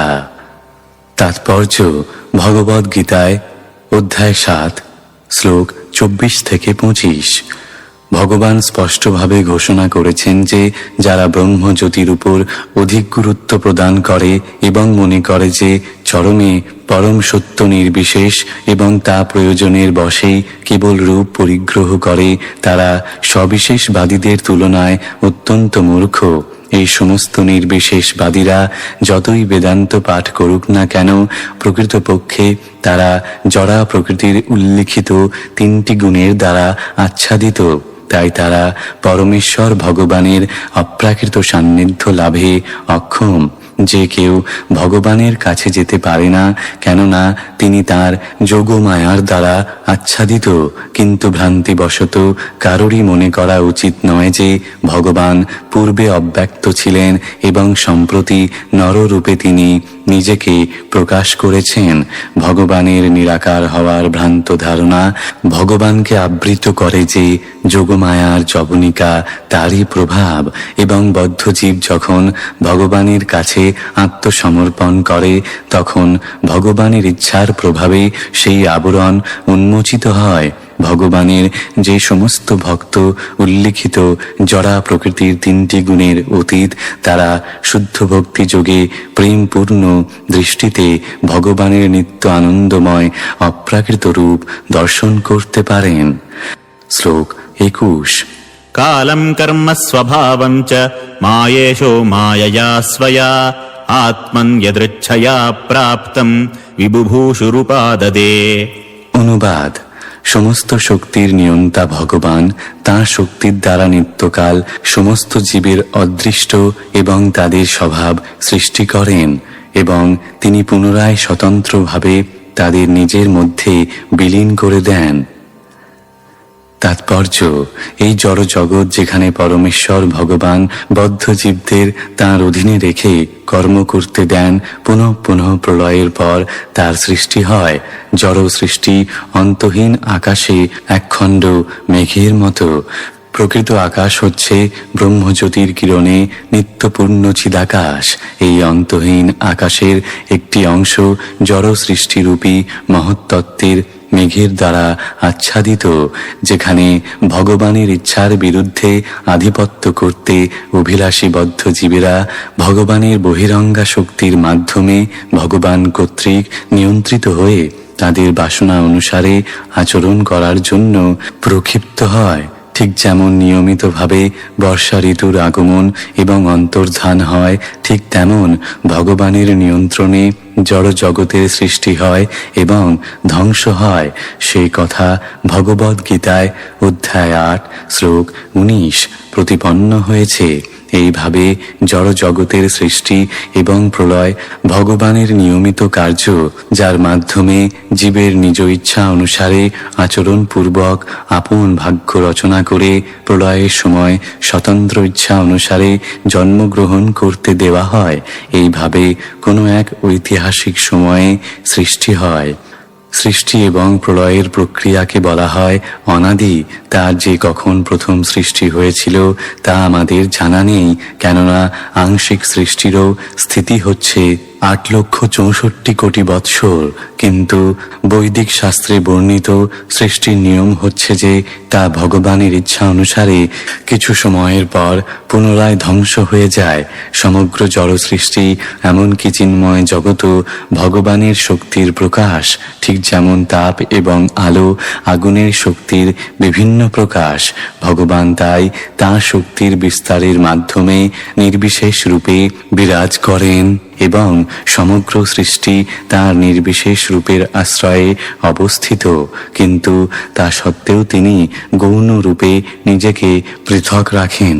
তাই ভ্রান্তভাবে কখনো মনে করা উচিত নয় যে তার অন্তহীন নির্বিশেষ প্রকাশ রয়েছে বলে তার সবিশেষ রূপ নেই। তার নির্বিশেষ রূপ তার শক্তির প্রকাশ, এবং তার অন্তহীন নির্বিশেষ শক্তিতে নিজেকে বিস্তার করা সত্ত্বেও তিনি তার সবিশেষ রূপে নিত্য বিরাজমান। ভগবদ গীতা অধ্যায় 9 শ্লোক 5 থেকে 7। সমগ্র সৃষ্টি যে কিভাবে ভগবানের শক্তির আশ্রয়ে বর্তমান তা ধারণা করা ক্ষুদ্র বুদ্ধিসম্পন্ন মানুষদের পক্ষে দুষ্কর, কিন্তু সে সম্বন্ধে ভগবদ গীতায় ভগবান একটি অত্যন্ত সুন্দর দৃষ্টান্ত দিয়েছেন। সেখানে বলা হয়েছে যে বায়ু এবং পরমাণু সমস্ত জড় সৃষ্টির বিশাল আকাশের আধার স্বরূপ আশ্রিত হলেও আকাশ তার দ্বারা প্রভাবিত না হয়ে স্বতন্ত্র ও অবিকৃত থাকে। তেমনি ভগবান তাঁর শক্তির দ্বারা সৃষ্ট সবকিছুর আশ্রয় হলেও সর্বদা তাদের থেকে স্বতন্ত্র থাকেন। নির্বিশেষবাদীর মহান সমর্থক শঙ্করাচার্য সে কথা স্বীকার করেছেন। তিনি বলেছেন, নারায়ণও পরহ ব্যক্তাৎ, অর্থাৎ নারায়ণ তাঁর নির্বিশেষ সৃষ্টি শক্তির অতীত। সেইভাবে প্রলয়ের সময় সমগ্র সৃষ্টি নারায়ণের দিব্য শরীরে লীন হয়ে যায় এবং সৃষ্টির সময় পুনরায় অদৃষ্ট এবং স্বতন্ত্র স্বভাব নিয়ে তাঁর শরীর থেকে সৃষ্টির উদ্ভব হয়। ভগবানের অংশ হওয়ার ফলে সেই জীবদের কখনো কখনো আত্মা বলে বর্ণনা করা হয়, অর্থাৎ গুণগতভাবে জীবও চিন্ময়, কিন্তু জড় সৃষ্টি কর্তৃক সক্রিয়ভাবে এবং অধ্যাত্ম রুচিগতভাবে আকৃষ্ট হওয়ার প্রবণতা থাকার ফলে জীব ভগবান থেকে ভিন্ন। শ্লোক 22। কালাদ গুণৌ ব্যতিকরঃ পরিণামঃ স্বভাবতঃ কর্মণো জন্ম মহতঃ পুরুষাধিষ্ঠিতাদভূত। অনুবাদ: প্রথম পুরুষাবতারের পর মহতত্ত্ব বা জড় সৃষ্টির তত্ত্ব প্রকাশিত হয়। তারপর কাল প্রকট হয় এবং কালক্রমে 3টি গুণ প্রকাশিত হয়। প্রকৃতির অর্থ হচ্ছে 3টি গুণের অভিব্যক্তি, সেগুলি কার্যে রূপান্তরিত হয়। তাৎপর্য: পরমেশ্বর ভগবানের সর্বশক্তির প্রভাবে রূপান্তর এবং প্রতিক্রিয়ার পন্থায় ক্রমে ক্রমে সমগ্র জগৎ প্রকাশিত হয় এবং তার সর্বশক্তিমত্তার প্রভাবে ভগবান পুনরায় তাঁর দেহে তা সংবরণ করে নেন। কাল সমস্ত প্রকৃতিরই অপর সংজ্ঞা এবং তা জড় সৃষ্টির মূল উপাদান মহৎ তত্ত্বের বিকার। সেই সূত্রে কালকে সমগ্র সৃষ্টির প্রথম কারণ বলে মনে করা যেতে পারে এবং প্রকৃতির রূপান্তরের ফলে জড় জগতে বিভিন্ন কার্যকলাপ দৃষ্টিগোচর হয়। এই সমস্ত কার্যকলাপ জীবের অথবা জড় পদার্থের স্বাভাবিক প্রবৃত্তি বলে মনে করা যেতে পারে এবং কর্মের প্রকাশের পর জীবের স্বভাব থেকে বিভিন্ন প্রকার ফল প্রকাশ হতে দেখা যায়। মূলত পরমেশ্বর ভগবানই হচ্ছেন এই সব কিছুর কারণ। তাই বেদান্ত সূত্র এবং শ্রীমদ্ ভাগবত পরম সত্যকে সমস্ত সৃষ্টির মূল বলে সর্বপ্রথমে ঘোষণা করেছে। শ্লোক 23।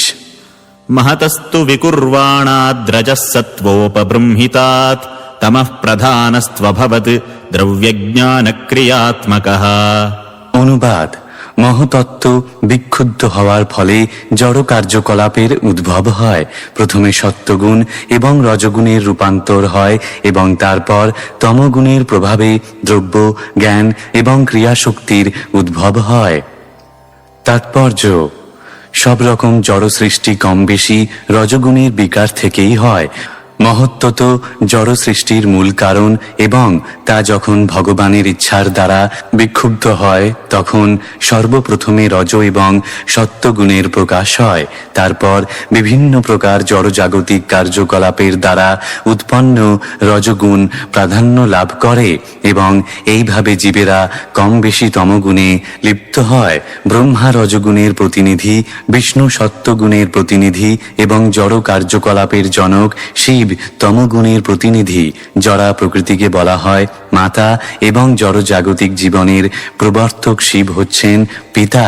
এইভাবে জীব কর্তৃক জড় সৃষ্টির প্রবর্তন হয় রজগুণ থেকে।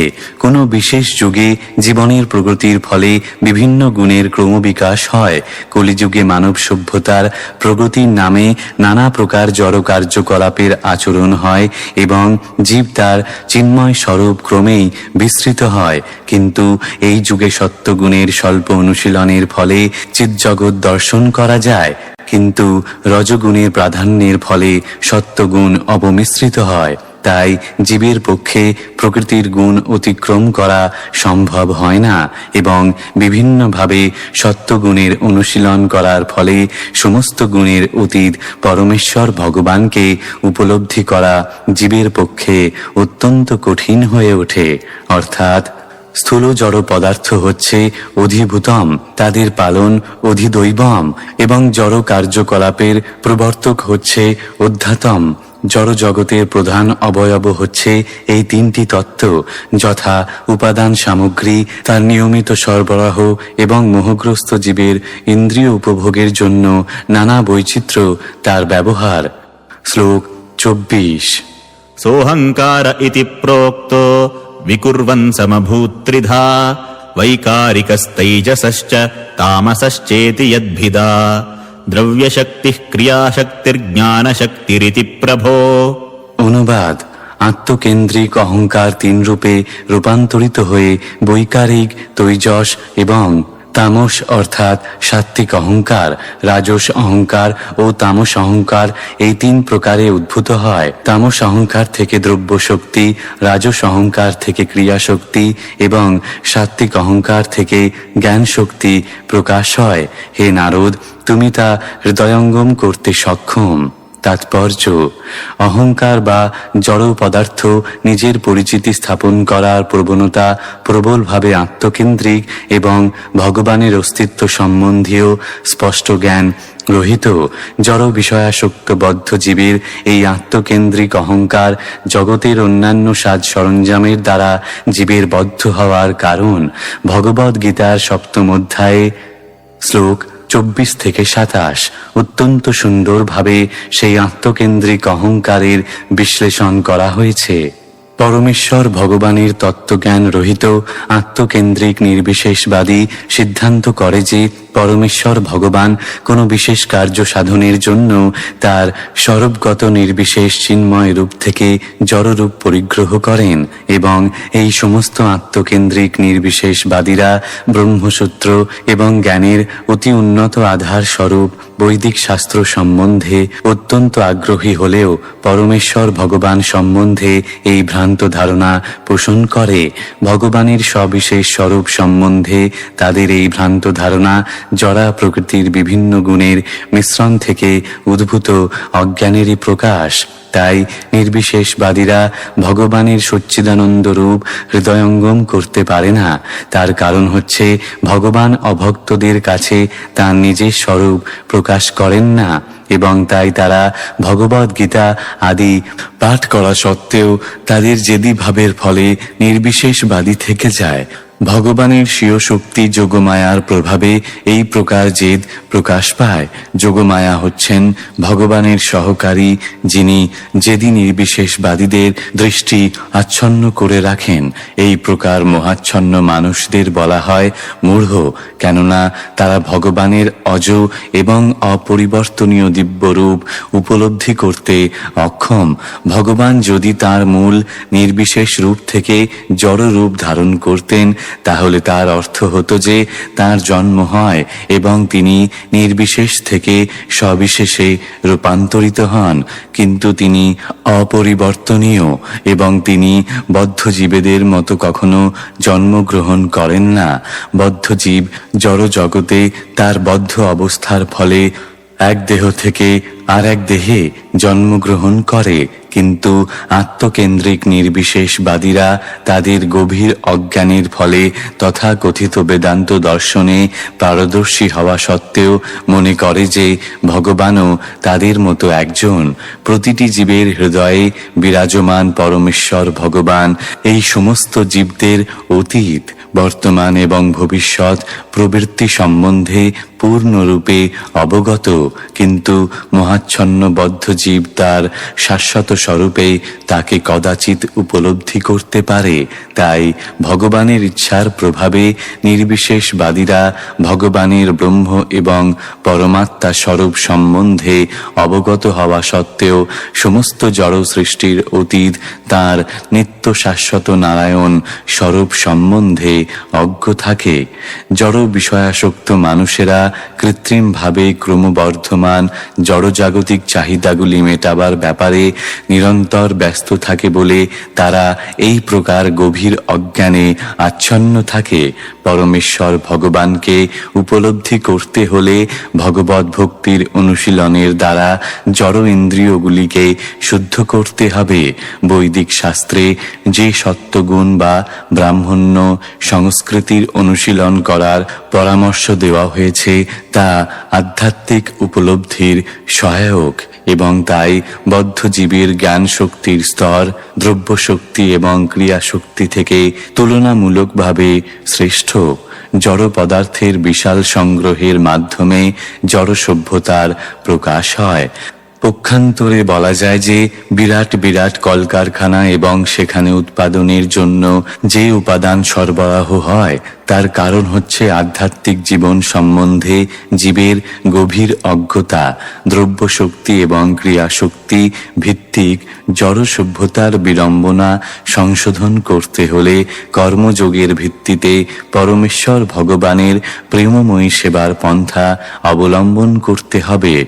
সে সম্বন্ধে ভগবদ্ গীতায় অধ্যায় 9 শ্লোক 27 বলা হয়েছে, यत्करोषि यदश्नासि यज्जुहोसि ददासि यत् यत्तपस्यसि कौन्तेय तत्कुरुष्व मदर्पणम्। হে কুন্তি পুত্র, তুমি যা কিছু করো, যা খাও, যজ্ঞে যা নিবেদন করো, দান করো এবং তপস্যা করো, তা সবই তুমি আমাকে অর্পণ করো। শ্লোক 25 तामसादपि भूतादेर्विकुर्वाणादभून्नभः तस्य मात्रा गुणः शब्दो लिङ्गम् यद्द्रष्टदृश्ययोः। অনুবাদ: তামস অহংকার থেকে প্রথমে পঞ্চমহাভূতের প্রথম উপাদান আকাশের উৎপত্তি হয়েছে। সেই আকাশের সূক্ষ্ম রূপ হচ্ছে শব্দ, ঠিক যেমন দ্রষ্টার সঙ্গে দৃশ্যের সম্পর্ক। তাৎপর্য: আকাশ, বায়ু, অগ্নি, জল এবং মাটি এই পঞ্চমহাভূত তামস অহংকারের বিভিন্ন গুণ অর্থাৎ মহতত্ত্বরূপে অহংকার ভগবানের তটস্থা শক্তি থেকে উৎপন্ন হয়েছে এবং জড়া প্রকৃতির উপর আধিপত্য করার এই মিথ্যা অহংকারের ফলে জীবের মিথ্যা ভোগের জন্য সমস্ত উপাদানগুলি সৃষ্টি হয়েছে।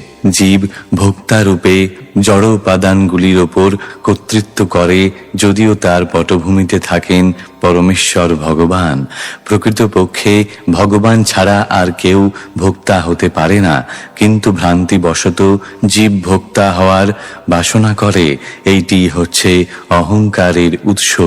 বিভ্রান্ত জীব যখন সেই বাসনা করে, তখন ভগবানের ইচ্ছার প্রভাবে ছায়ারূপী উপাদানগুলির সৃষ্টি হয় এবং বদ্ধ জীব মরীচিকার পিছনে ধাবিত হওয়ার মতো সেগুলির পিছনে ধাবিত হয়। শাস্ত্রে বর্ণিত হয়েছে যে প্রথমে তন্মাত্র শব্দের সৃষ্টি হয়েছে এবং তারপর আকাশ, এবং এই শ্লোকে সেই কথা প্রতিপন্ন করা হয়েছে। কিন্তু শব্দ হচ্ছে আকাশের সূক্ষ্ম রূপ এবং তাদের পার্থক্য দ্রষ্টা এবং দৃশ্যের মধ্যে যে পার্থক্য রয়েছে সেই রকম। কোনো বস্তু সম্পর্কে কথা বললে যে ধ্বনি উৎপন্ন হয় তা থেকে বস্তুটির বিষয়ে একটি ধারণা এনে দেয় বলে ধ্বনি হলো প্রকৃত বস্তুর প্রতিরূপ। তাই শব্দ হচ্ছে বস্তুর সূক্ষ্ম লক্ষণ।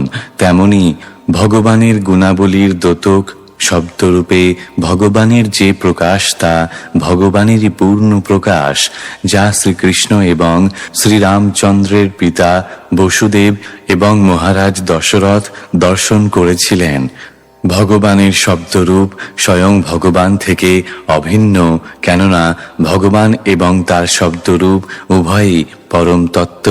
শ্রী চৈতন্য মহাপ্রভু নির্দেশ দিয়েছেন যে ভগবানের দিব্য নামে, ভগবানের শব্দরূপে ভগবানের সমস্ত শক্তি অর্পিত হয়েছে।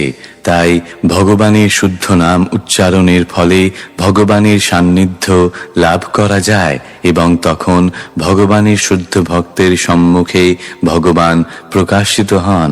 তাই ভগবানের শুদ্ধ ভক্ত এক পলকের জন্য ভগবান থেকে বিচ্ছিন্ন হন না। তাই যে ভক্ত নিরন্তর পরমেশ্বর ভগবানের সান্নিধ্য লাভ করতে চান, শাস্ত্রে তাকে ভগবানের দিব্য নাম হরে কৃষ্ণ কৃষ্ণ কৃষ্ণ হরে হরে, হরে রাম রাম রাম হরে হরে নিরন্তর উচ্চারণ করার নির্দেশ দেওয়া হয়েছে। যিনি এভাবে ভগবানের সঙ্গ করতে সক্ষম, তিনি অবশ্যই মিথ্যা অহংকার প্রসূত জড় জগতের অজ্ঞান অন্ধকার থেকে মুক্ত হতে সক্ষম হবেন। শ্লোক 26 থেকে 29। নভসোऽथ विकुर्वाणादभूत्स्पर्शगुणो निलः परान्वयाच्छब्दवांश्च प्राण ओजः सहो बलम् वायोरपि विकुर्वाणात् कालकर्म स्वभावतः उदपद्यत तेजो वै रूपवत् स्पर्शशब्दवत् तेजसस्तु विकुर्वाणादासीदम्भोरसात्मकम् रूपवत् स्पर्शवच्चाभ्यो घोषवच्च परान्वयात् विशेषस्तु विकुर्वाणादम्भसो गन्धवानभूत् परान्वयाद् रसस्पर्शशब्दरूपगुणान्वितः। অনুবাদ: আকাশের রূপান্তরের ফলে স্পর্শগুণযুক্ত বায়ু উৎপত্তি হয়েছে এবং কারণ রূপে তাতে আকাশের সম্বন্ধ থাকাতে বায়ুতেও শব্দগুণ রয়েছে। বায়ুই দেহধারণ, ইন্দ্রিয় অনুভূতি, মানসিক বল ও শরীরের শক্তির হেতু। কাল, কর্ম ও স্বভাববশত বায়ুর বিকারের ফলে আগুন উৎপন্ন হয়। আগুনের গুণ রূপ আকাশ ও বায়ু তেজের কারণ হওয়াতে তেজেও রূপসহ শব্দ ও স্পর্শগুণ বিরাজিত। আগুনের বিকারের ফলে রসাত্মক জলের উৎপত্তি হয়। জলে আকাশ, বায়ু ও তেজের কারণ রূপ সম্বন্ধ থাকাতে তাতে যথাক্রমে শব্দ, স্পর্শ ও রূপ বর্তমান। জলের বিকার থেকে মাটি উৎপন্ন হয়। মাটির স্বাভাবিক গুণ গন্ধ। এই মাটিতে আকাশ, বায়ু, তেজ ও জলের কারণ রূপ সম্বন্ধ থাকাতে মাটিতে সেগুলির গুণ শব্দ, স্পর্শ, রূপ ও রস বর্তমান। তাৎপর্য: সমগ্র সৃষ্টির প্রক্রিয়া হচ্ছে ক্রমান্বয়ে এক উৎপাদন থেকে আর এক উপাদানের বিবর্তন এবং বিকাশ, যা ক্রমান্বয়ে বৃক্ষ, লতা, পর্বত, নদী, সরীসৃপ, পক্ষী, জীবজন্তু এবং বিভিন্ন প্রকার মানুষ আদি বহু রূপে পৃথিবীর বৈচিত্র্যে পর্যবসিত হয়। ইন্দ্রিয় অনুভূতির গুণও ক্রমবিকাশশীল, যেমন আকাশ, বায়ু, অগ্নি, জল এবং মাটির ক্রমবিকাশের সাথে সাথে শব্দ থেকে স্পর্শ, স্পর্শ থেকে রূপ, রূপ থেকে রস এবং রস থেকে গন্ধের উৎপত্তি হয়। তারা একে অপরের কারণ এবং কার্য, কিন্তু মূল কারণ হচ্ছে ভগবানের অংশ অবতার কারণ সমুদ্রে শয়ান মহাবিষ্ণু। ব্রহ্ম সংহিতাতে শ্রীকৃষ্ণকে সর্বকারণের পরম কারণ বলে বর্ণনা করা হয়েছে এবং ভগবদ গীতাতেও অধ্যায় 10 শ্লোক 8 সেই সত্য প্রতিপন্ন হয়েছে। নিম্নলিখিত শ্লোকটিতে अहं सर्वस्य प्रभवो मत्तः सर्वं प्रवर्तते इति मत्वा भजन्ते मां बुधा भावसमन्विताः। ইন্দ্রিয় অনুভূতির সমস্ত গুণ মাটিতে পূর্ণ রূপে রয়েছে এবং অন্যান্য সমস্ত উপাদানে তা অল্প মাত্রায় রয়েছে। আকাশে কেবল শব্দের গুণ, কিন্তু বায়ুতে শব্দ এবং স্পর্শের গুণ, অগ্নিতে শব্দ, স্পর্শ এবং রূপ, এবং জলে শব্দ, স্পর্শ, রূপ এবং রস রয়েছে। কিন্তু মাটিতে এই সবকটি গুণ তো রয়েছে, উপরন্তু গন্ধগুণ রয়েছে। অতএব মাটিতে জীবনের পূর্ণ বৈচিত্র্যের প্রদর্শন হয়, যা মূলত বায়ুর ভিত্তিতে শুরু হয়। শরীরের রোগ জীবের জড়জাগতিক শরীরের অভ্যন্তরস্থ বায়ুর বিশৃঙ্খলার ফলে উৎপন্ন হয়। দেহের অভ্যন্তরস্থ বায়ুর বিশেষ বিশৃঙ্খলার ফলে মানসিক রোগ উৎপন্ন হয়। অতএব যোগ ব্যায়াম বায়ুর নিয়ন্ত্রণের ব্যাপারে বিশেষ লাভপ্রদ এবং তার ফলে শরীরের রোগ প্রায় সম্পূর্ণরূপে নির্মূল করা যায়। যথাযথভাবে তার অভ্যাসের ফলে বায়ু বৃদ্ধি পায় এবং মৃত্যুকে পর্যন্ত বশ করা যায়। সিদ্ধযোগী মৃত্যুকে বশ করে সূক্ষ্মলোকে স্থানান্তরিত হওয়ার উপযুক্ত সময়ে দেহ ত্যাগ করতে পারেন। ভক্তিযোগী কিন্তু তার ভক্তির প্রভাবে এই সমস্ত যোগীদের অতিক্রম করেছেন এবং তিনি সবকিছুর নিয়ন্তা পরমেশ্বর ভগবানের পরম ইচ্ছার প্রভাবে জড়া প্রকৃতির অতীত চিৎ জগতের কোনো একটি গ্রহে উন্নীত হতে পারেন। শ্লোক 30 वैकारिकान् मनोजज्ञे देवा वैकारिकादश दिग्वातार्कप्रचेतोष्विबह्नीन्द्रोपेन्द्रमित्रकाः। অনুবাদ: বৈকারিক অহংকার থেকে মন উদ্ভূত হয়ে ব্যক্ত হয়েছে, সেই সঙ্গে শরীরের গতি নিয়ন্ত্রক 10টি দেবতাও প্রকট হয়েছেন। এই সমস্ত দেবতারা হচ্ছেন দিকসমূহের নিয়ন্তা, বায়ুর নিয়ন্তা পবনদেব, সূর্যদেব, দক্ষ প্রজাপতির পিতা অশ্বিনী কুমারদ্বয়, দেবরাজ ইন্দ্র, স্বর্গের শ্রীবিগ্রহ উপেন্দ্র, আদিত্য দেবগণের প্রধান মিত্র এবং প্রজাপতি ব্রহ্মা। তাৎপর্য: বৈকারিক হল সৃষ্টি নিরপেক্ষ অবস্থা এবং তেজস হল সৃষ্টির প্রবর্তক, আর তমস হচ্ছে অজ্ঞানের প্রভাবে সেই জড় সৃষ্টির পূর্ণ প্রদর্শন। কলকারখানায় জীবনের আবশ্যকতা সমূহ নির্মাণ কলিযুগের বা যান্ত্রিক যুগে অত্যন্ত প্রাধান্য লাভ করে এবং তা হচ্ছে তমগুণের সর্বোচ্চ অবস্থা। মানব সমাজের এই প্রকার নির্মাণকারী উদ্যোগ তমগুণে সম্পন্ন হয়, কেননা প্রকৃতপক্ষে এই সমস্ত নির্মিত সামগ্রীর কোনো প্রয়োজন নেই। মানব সমাজের প্রধান প্রয়োজন হচ্ছে জীবন ধারণের জন্য আহার, নিদ্রার জন্য গৃহ বা আত্মরক্ষার জন্য আশ্রয় এবং ইন্দ্রিয় সন্তুষ্টি বিধানের জন্য বস্তুসমূহ। ইন্দ্রিয়গুলি জীবনের বাস্তব লক্ষণ, যা পরবর্তী শ্লোকে বিশ্লেষণ করা হবে। মানব সভ্যতার উদ্দেশ্য হচ্ছে ইন্দ্রিয়গুলিকে শুদ্ধ করা এবং ইন্দ্রিয় তৃপ্তির সরবরাহ আবশ্যকতা অনুসারে হওয়া উচিত। কৃত্রিমভাবে ইন্দ্রিয়গুলির আবশ্যকতা বৃদ্ধি করার জন্য নয়। আহার, আশ্রয়, আত্মরক্ষা এবং ইন্দ্রিয় তৃপ্তি এগুলি জড়জীবনের আবশ্যকতা। তা না হলে শুদ্ধ নির্মল স্বরূপে জীবের এগুলির প্রয়োজন হয় না। তাই এই সমস্ত প্রয়োজনগুলি কৃত্রিম এবং জীবনের শুদ্ধ অবস্থায় সেগুলির কোনো প্রয়োজন নেই। প্রকৃতপক্ষে কৃত্রিমভাবে প্রয়োজনগুলি বৃদ্ধি করা, যা জড় সভ্যতার স্বাভাবিক বৃত্তি, তা অজ্ঞান তামসিক কার্যকলাপ। এই প্রকার কার্যকলাপের ফলে মানুষের শক্তির অপচয় হয়, কেননা মানবিক শক্তির প্রকৃত উদ্দেশ্য হচ্ছে পরমেশ্বর ভগবান ঋষিকেশের ইন্দ্রিয় তৃপ্তি সাধনের জন্য ইন্দ্রিয় সমূহকে পবিত্র করা। পরমেশ্বর ভগবান অপ্রাকৃত ইন্দ্রিয়ের পরম অধীশ্বর হওয়ার ফলে তিনি হচ্ছেন ইন্দ্রিয়ের অধিপতি ঋষিকেশ। ঋষিক শব্দটির অর্থ হচ্ছে ইন্দ্রিয় সমূহ এবং ঈশ মানে ঈশ্বর।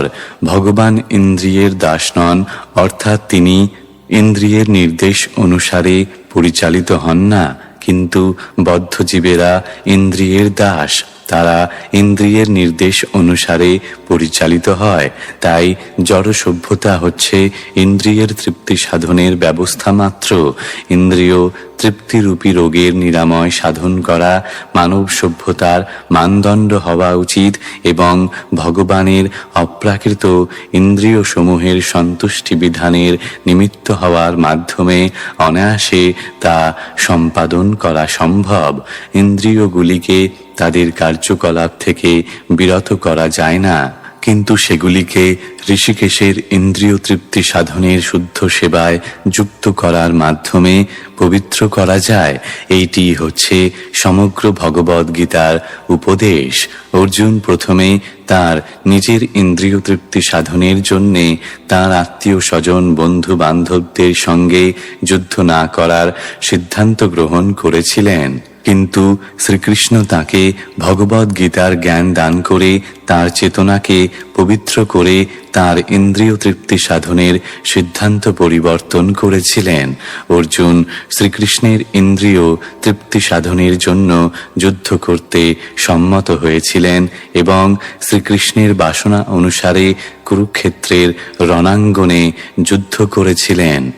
বেদ নির্দেশ দিয়েছে অজ্ঞতাচ্ছন্ন জীবন থেকে আলোকের পথে গমন করতে। এই আলোকের পথ হচ্ছে শ্রীকৃষ্ণের ইন্দ্রিয় তৃপ্তি সাধন করা।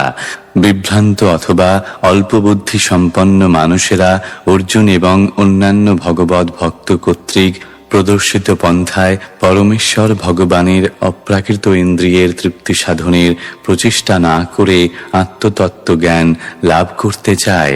ভগবানের ইন্দ্রিয় তৃপ্তি সাধনের চেষ্টা করার পরিবর্তে তারা কৃত্রিমভাবে ইন্দ্রিয়ের কার্যকলাপ স্তব্ধ করতে চায় অথবা ভগবানের অপ্রাকৃত ইন্দ্রিয়ের অস্তিত্ব অস্বীকার করে। ভগবদ ভক্তেরা কিন্তু এই সমস্ত যোগী এবং জ্ঞানীদের থেকে অনেক ঊর্ধ্বে, কেননা ভগবানের শুদ্ধ ভক্ত ভগবানের ইন্দ্রিয়কে অস্বীকার করেন না। তারা পরমেশ্বর ভগবানের ইন্দ্রিয়ের তৃপ্তি সাধন করতে চান। অজ্ঞানের অন্ধকারে আচ্ছন্ন থাকার ফলেই কেবল যোগী এবং জ্ঞানীরা ভগবানের ইন্দ্রিয়কে অস্বীকার করে এবং কৃত্রিমভাবে তাদের রোগগ্রস্ত ইন্দ্রিয়ের কার্যকলাপ সংযত করার চেষ্টা করে।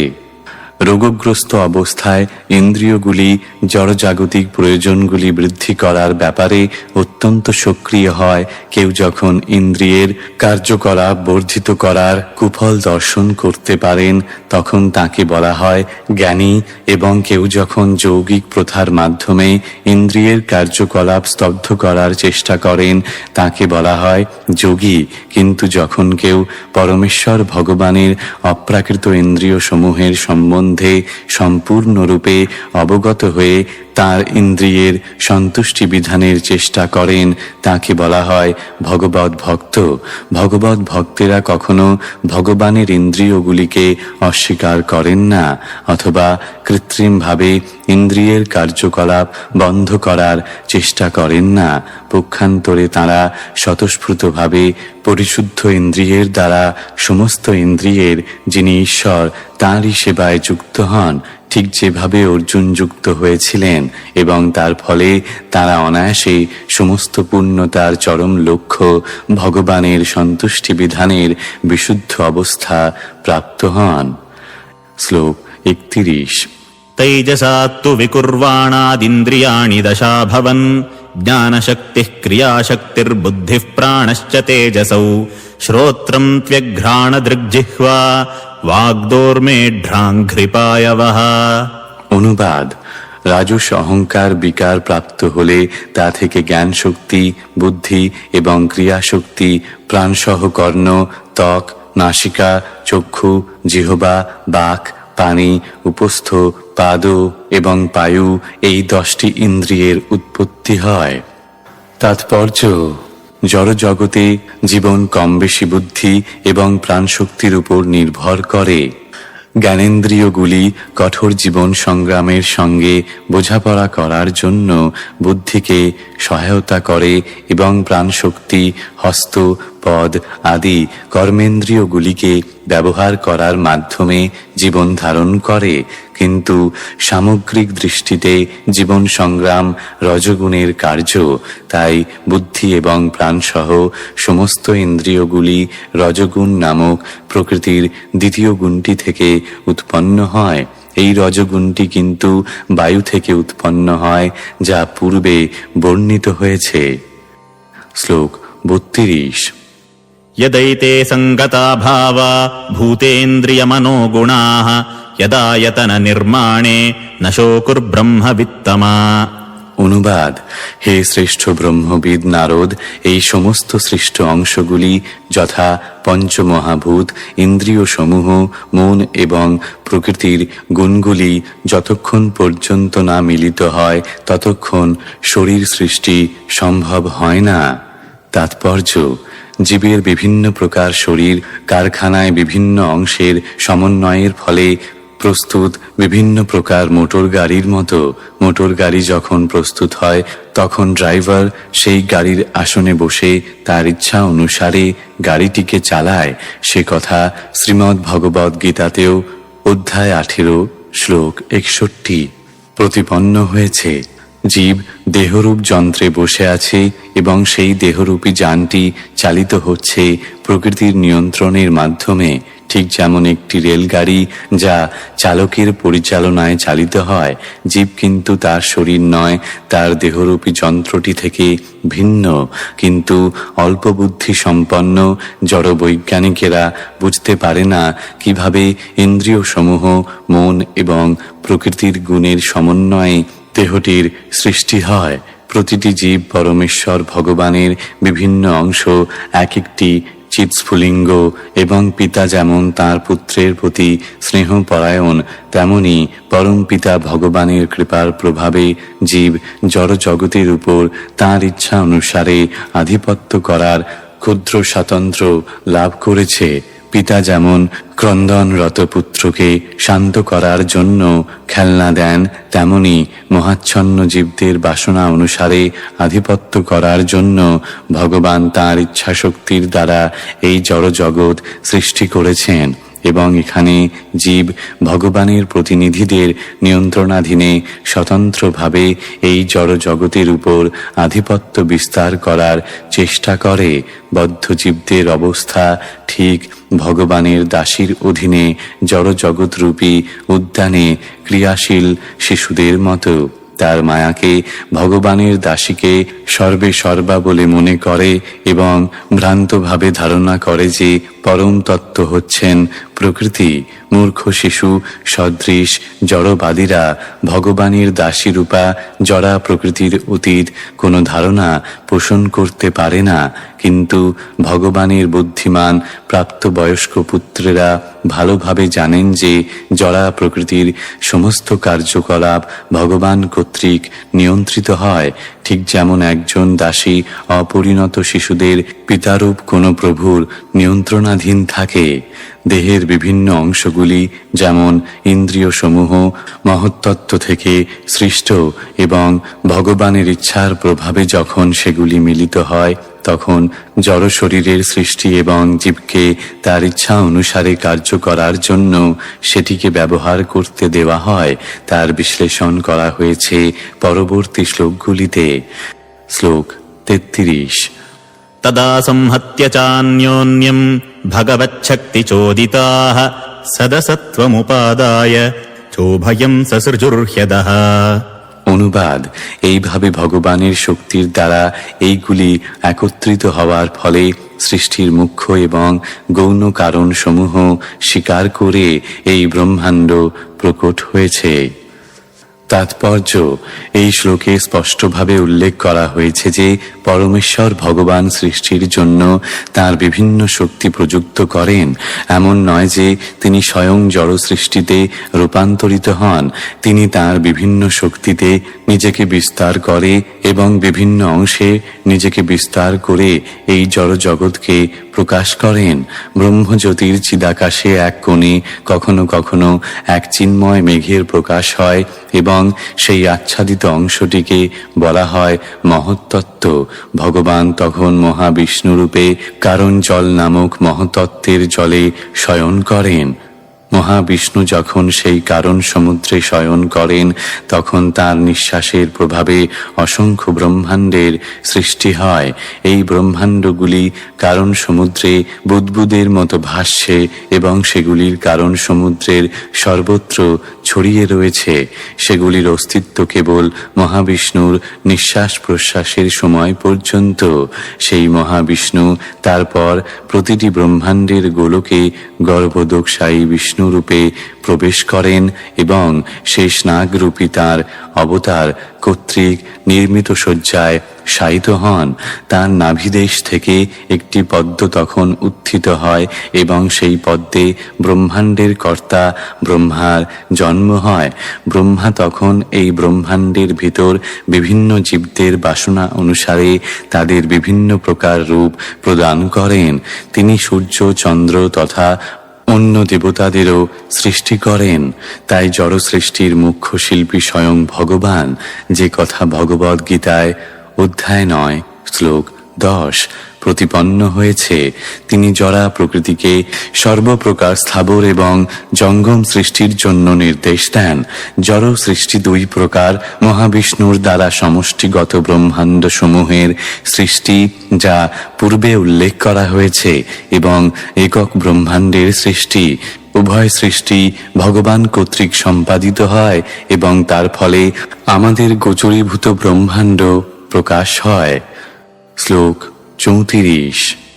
वर्षपूगसहस्रान्ते तदण्डमुदकेशयम् कालकर्मस्वभावस्थो जीवो जीवमजीवयत्। অনুবাদ: এইভাবে সমস্ত ব্রহ্মাণ্ড সমূহ হাজার হাজার বছর কারণ সমুদ্রের জলে নিমজ্জিত ছিল। তারপর সমস্ত জীবের ঈশ্বর ভগবান তাদের মধ্যে প্রবিষ্ট হয়ে সেগুলিকে পূর্ণরূপে সজীব করেন। ভগবানকে এখানে জীব বলে বর্ণনা করা হয়েছে কেননা তিনি হচ্ছেন সমস্ত জীবদের ঈশ্বর। বেদে তাকে অন্য সমস্ত নিত্যদের মধ্যে পরম নিত্য বলে বর্ণনা করা হয়েছে। জীবের সঙ্গে ভগবানের সম্পর্ক পুত্রের সঙ্গে পিতার সম্পর্কের মতো। গুণগতভাবে পিতা এবং পুত্র সমান, কিন্তু তা হলেও পিতা কখনো পুত্র নন অথবা পুত্র কখনো তার জন্মদাতা পিতা নন। অতএব পূর্বকৃত বর্ণনা অনুসারে গর্ভদোকসায়ী বিষ্ণু বা হিরণ্যগর্ভ পরমাত্মা রূপে ভগবান প্রতিটি ব্রহ্মাণ্ডে প্রবেশ করেন এবং জরা প্রকৃতির গর্ভে জীবেদের সঞ্চার করে ব্রহ্মাণ্ডগুলিকে সজীব করেন, যে কথা ভগবদ্ গীতায় অধ্যায় 14 শ্লোক 3 প্রতিপন্ন হয়েছে। প্রত্যেক সৃষ্টির প্রলয়ের পর সমস্ত জীব ভগবানের শরীরে লীন হয়ে যায় এবং পুনরায় যখন সৃষ্টি হয় তখন জরা প্রকৃতির গর্ভে তারা সঞ্চারিত হয়। তাই জড় জগতে জরা প্রকৃতি জীবের মাতা সদৃশ এবং ভগবান হচ্ছেন পিতা। কিন্তু জীব যখন জড় জগতে সক্রিয় হয় তখন তারা কাল এবং মায়া শক্তির বশীভূত হয়ে তাদের স্বাভাবিক প্রবৃত্তি অনুসারে কর্ম করতে শুরু করে এবং তার ফলে বিভিন্ন প্রকার জীবের প্রকাশ হয়। তাই ভগবান হচ্ছেন জড় জগতে সমস্ত সজীবতার পরম কারণ। শ্লোক 35। स एव पुरुषस्तस्मादण्डम् निर्भिद्य निर्गतः सहस्रोर्वङ्घ्रिबाह्वक्षः सहस्रानन शीर्षवान्। অনুবাদ: যদিও ভগবান কারণ সমুদ্রে শায়িত রয়েছেন, তথাপি তিনি তার থেকে নির্গত হয়ে নিজেকে হিরণ্যগর্ভ রূপে বিভক্ত করে প্রতিটি ব্রহ্মাণ্ডে প্রবেশ করেছেন এবং শত সহস্র পাদ, হস্ত, মুখ, অক্ষি, মস্তক ইত্যাদি সহ বিরাট রূপ পরিগ্রহ করেছেন। তাৎপর্য: প্রত্যেক ব্রহ্মাণ্ডের ভিতর যে ভুবনের বিস্তার হয়েছে তা ভগবানের বিরাট রূপের বিভিন্ন অংশে অবস্থিত। তার বর্ণনা পরবর্তী শ্লোকে করা হয়েছে। শ্লোক 36। यस्यैहावयवैर्लोकान् कल्पयन्ति मनीषिणः कट्यादिभिरधः सप्त सप्तोर्ध्वम् जघनादिभिः। অনুবাদ: বড় বড় দার্শনিকেরা কল্পনা করে যে ব্রহ্মাণ্ডের সমস্ত লোকসমূহ ভগবানের বিরাট রূপে ঊর্ধ্ব এবং নিম্ন ভাগের বিভিন্ন অঙ্গ প্রত্যঙ্গের প্রদর্শন। তাৎপর্য: এখানে কল্পয়ন্তী বা কল্পনা করে শব্দটি অত্যন্ত তাৎপর্যপূর্ণ। যে সমস্ত কল্পনা প্রবণ দার্শনিকেরা ভগবান শ্রীকৃষ্ণের শাশ্বত দ্বিভুজ রূপ স্বীকার করতে অক্ষম, ভগবানের বিরাট রূপ হচ্ছে তাদের কল্পনা। যদিও মহান দার্শনিকদের কল্পিত বিরাট রূপ ভগবানেরই একটি স্বরূপ, তথাপি তা কল্পনা প্রসূত। কথিত হয় যে 7টি ঊর্ধ্বলোক বিরাট রূপের কটি দেশের উপরিভাগে অবস্থিত এবং 7টি নিম্নলোক তার কটি দেশের নিম্নভাগে অবস্থিত। এখানে এই ধারণা প্রদান করা হয়েছে যে পরমেশ্বর ভগবান তাঁর শরীরের প্রতিটি অঙ্গ প্রত্যঙ্গ সম্বন্ধে সচেতন এবং এই সৃষ্টিতে কোনো কিছুই তাঁর নিয়ন্ত্রণের অতীত নয়। শ্লোক 37। पुरुषस्य मुखम् ब्रह्म क्षत्रमेतस्य बाहवः ऊर्वोर्वैश्यो भगवतः पद्भ्याम् शूद्रो व्यजायत। অনুবাদ: ব্রাহ্মণেরা ভগবানের মুখ, ক্ষত্রিয়েরা তাঁর বাহু, বৈশ্যরা তাঁর জঙ্ঘা এবং শূদ্রেরা তাঁর পদযুগল থেকে উৎপন্ন হয়েছে। তাৎপর্য: সমস্ত জীবদের ভগবানের অবিচ্ছেদ্য বিভিন্ন অংশ বলে বর্ণনা করা হয়েছে এবং এই শ্লোকটিতে বিশ্লেষণ করা হয়েছে কিভাবে তা নির্ণয় করা হয়। মানব সমাজের 4টি বর্ণ যথা বুদ্ধিমান সম্প্রদায়, পরিচালক বর্গ, ব্যবসায়ী সম্প্রদায় এবং শ্রমিক সম্প্রদায় হচ্ছে ভগবানের শরীরের বিভিন্ন অঙ্গ। প্রকৃতপক্ষে কেউই ভগবান থেকে ভিন্ন নয়। স্বরূপত দেহের মুখ এবং পা দেহ থেকে অভিন্ন, কিন্তু গুণগতভাবে মস্তক পা থেকে অধিক গুরুত্বপূর্ণ। কিন্তু সেই সঙ্গে মুখ, পা, হাত এবং জঙ্ঘা সবই শরীরের বিভিন্ন অঙ্গ। ভগবানের শরীরের এই সমস্ত অঙ্গগুলির উদ্দেশ্য হচ্ছে পূর্ণ ভগবানের সেবা করা। মুখের উদ্দেশ্য কথা বলা, হাতের উদ্দেশ্য দেহকে রক্ষা করা, পায়ের উদ্দেশ্য দেহকে বহন করে নিয়ে যাওয়া এবং উদরের উদ্দেশ্য হচ্ছে দেহকে পালন করা। তাই সমাজের বুদ্ধিমান সম্প্রদায়ের কর্তব্য হচ্ছে ভগবানের উদ্দেশ্যে কথা বলা এবং ভগবানের তৃপ্তি সাধনের জন্য অন্ন গ্রহণ করা। ভগবানের ক্ষুধার তৃপ্তি হয় যজ্ঞের ফল গ্রহণের ফলে। ব্রাহ্মণ বা বুদ্ধিমান সম্প্রদায়ের অবশ্য কর্তব্য হচ্ছে অত্যন্ত দক্ষতা সহকারে এই সমস্ত যজ্ঞ সম্পাদন করা এবং ব্রাহ্মণেতর সম্প্রদায়ের অবশ্য কর্তব্য হচ্ছে এই প্রকার যজ্ঞে অংশগ্রহণ করা। ভগবানের উদ্দেশ্যে কথা বলার অর্থ হচ্ছে যথাযথভাবে ভগবত তত্ত্বজ্ঞান বিচার করার মাধ্যমে ভগবানের মহিমা কীর্তন করা। তার ফলে ভগবানের প্রকৃত স্বরূপ এবং ভগবানের সঙ্গে তার বিভিন্ন অংশের সম্পর্ক সম্বন্ধে সকলে অবগত হতে পারে। তাই ব্রাহ্মণদের কর্তব্য বৈদিক জ্ঞান বা পরম জ্ঞান সম্বন্ধে যথাযথভাবে অবগত হওয়া। বেদের অর্থ জ্ঞান এবং অন্ত মানে তার শেষ।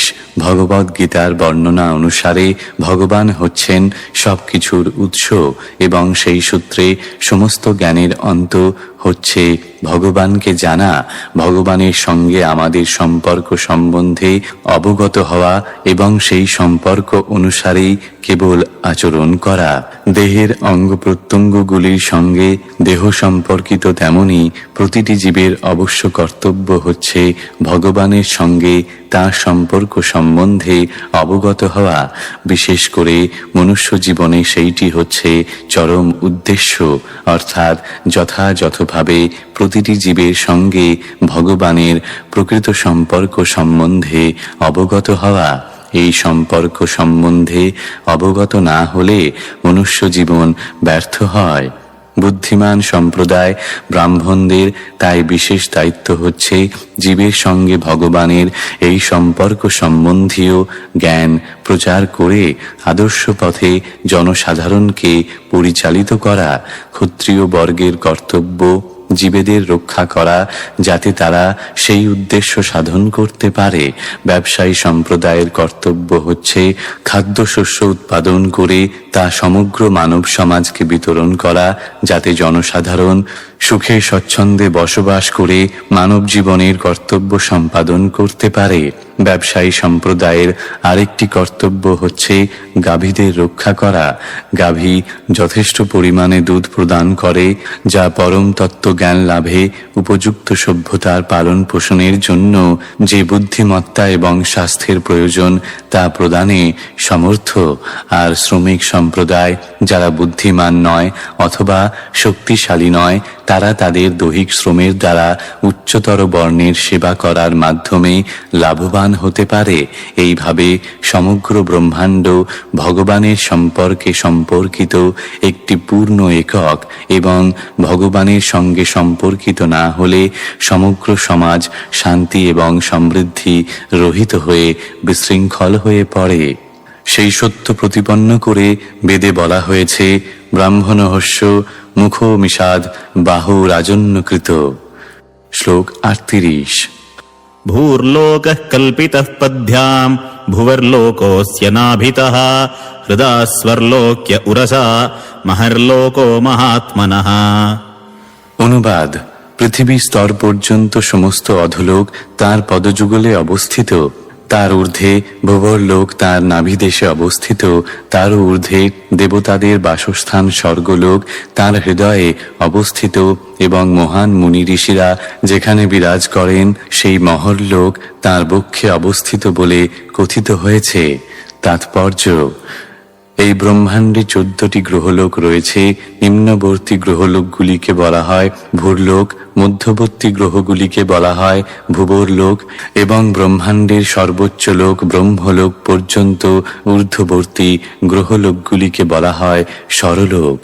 এই সমস্ত গ্রহলোকগুলি ভগবানের শরীরে অবস্থিত, অর্থাৎ এই ব্রহ্মাণ্ডে ভগবানের সঙ্গে সম্পর্কবিহীন কোনো গ্রহলোক নেই। শ্লোক 39।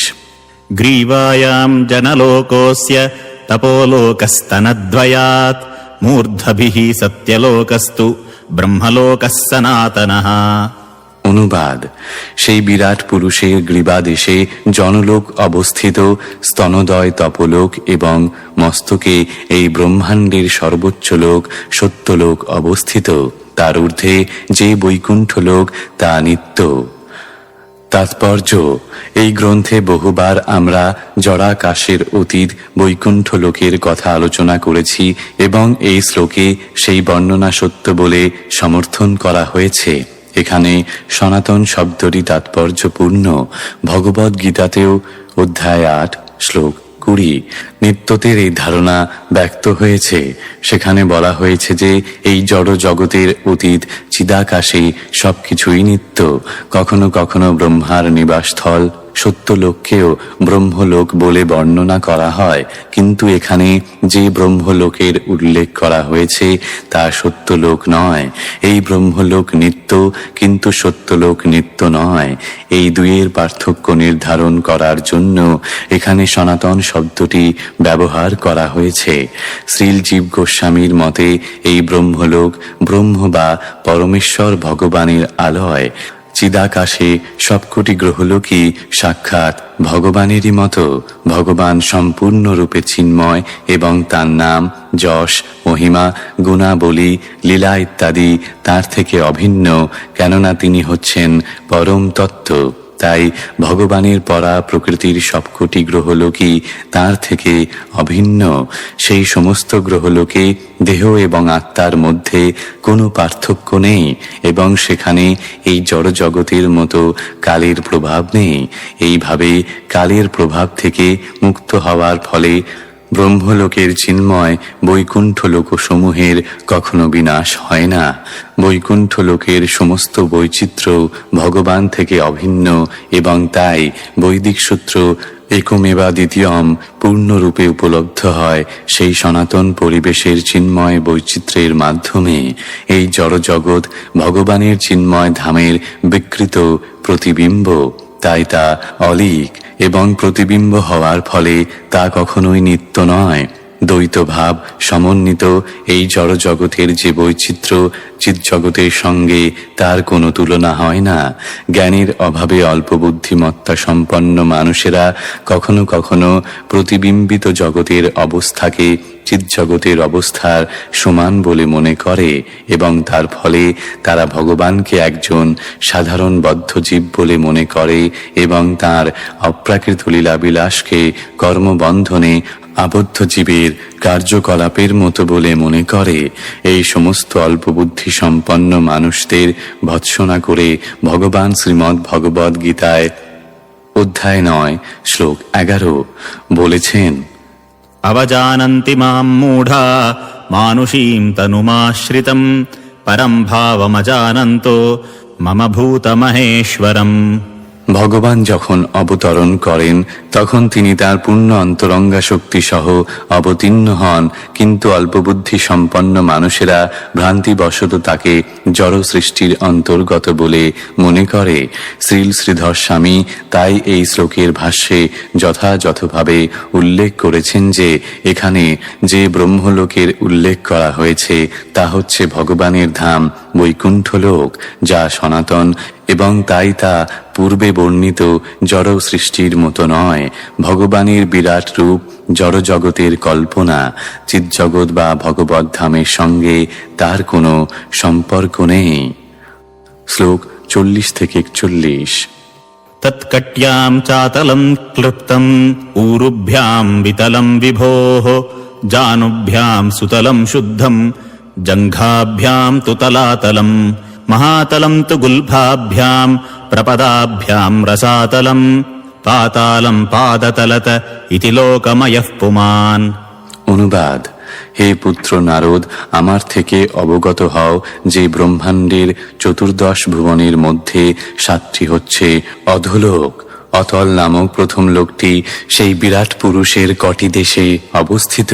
দ্বিতীয় লোক বিতল, তার উরুদয়ে অবস্থিত। তৃতীয় লোক সুতল, তার জানুদয়ে অবস্থিত। চতুর্থ লোক তলাতল, তার জঙ্ঘাদয়ে অবস্থিত।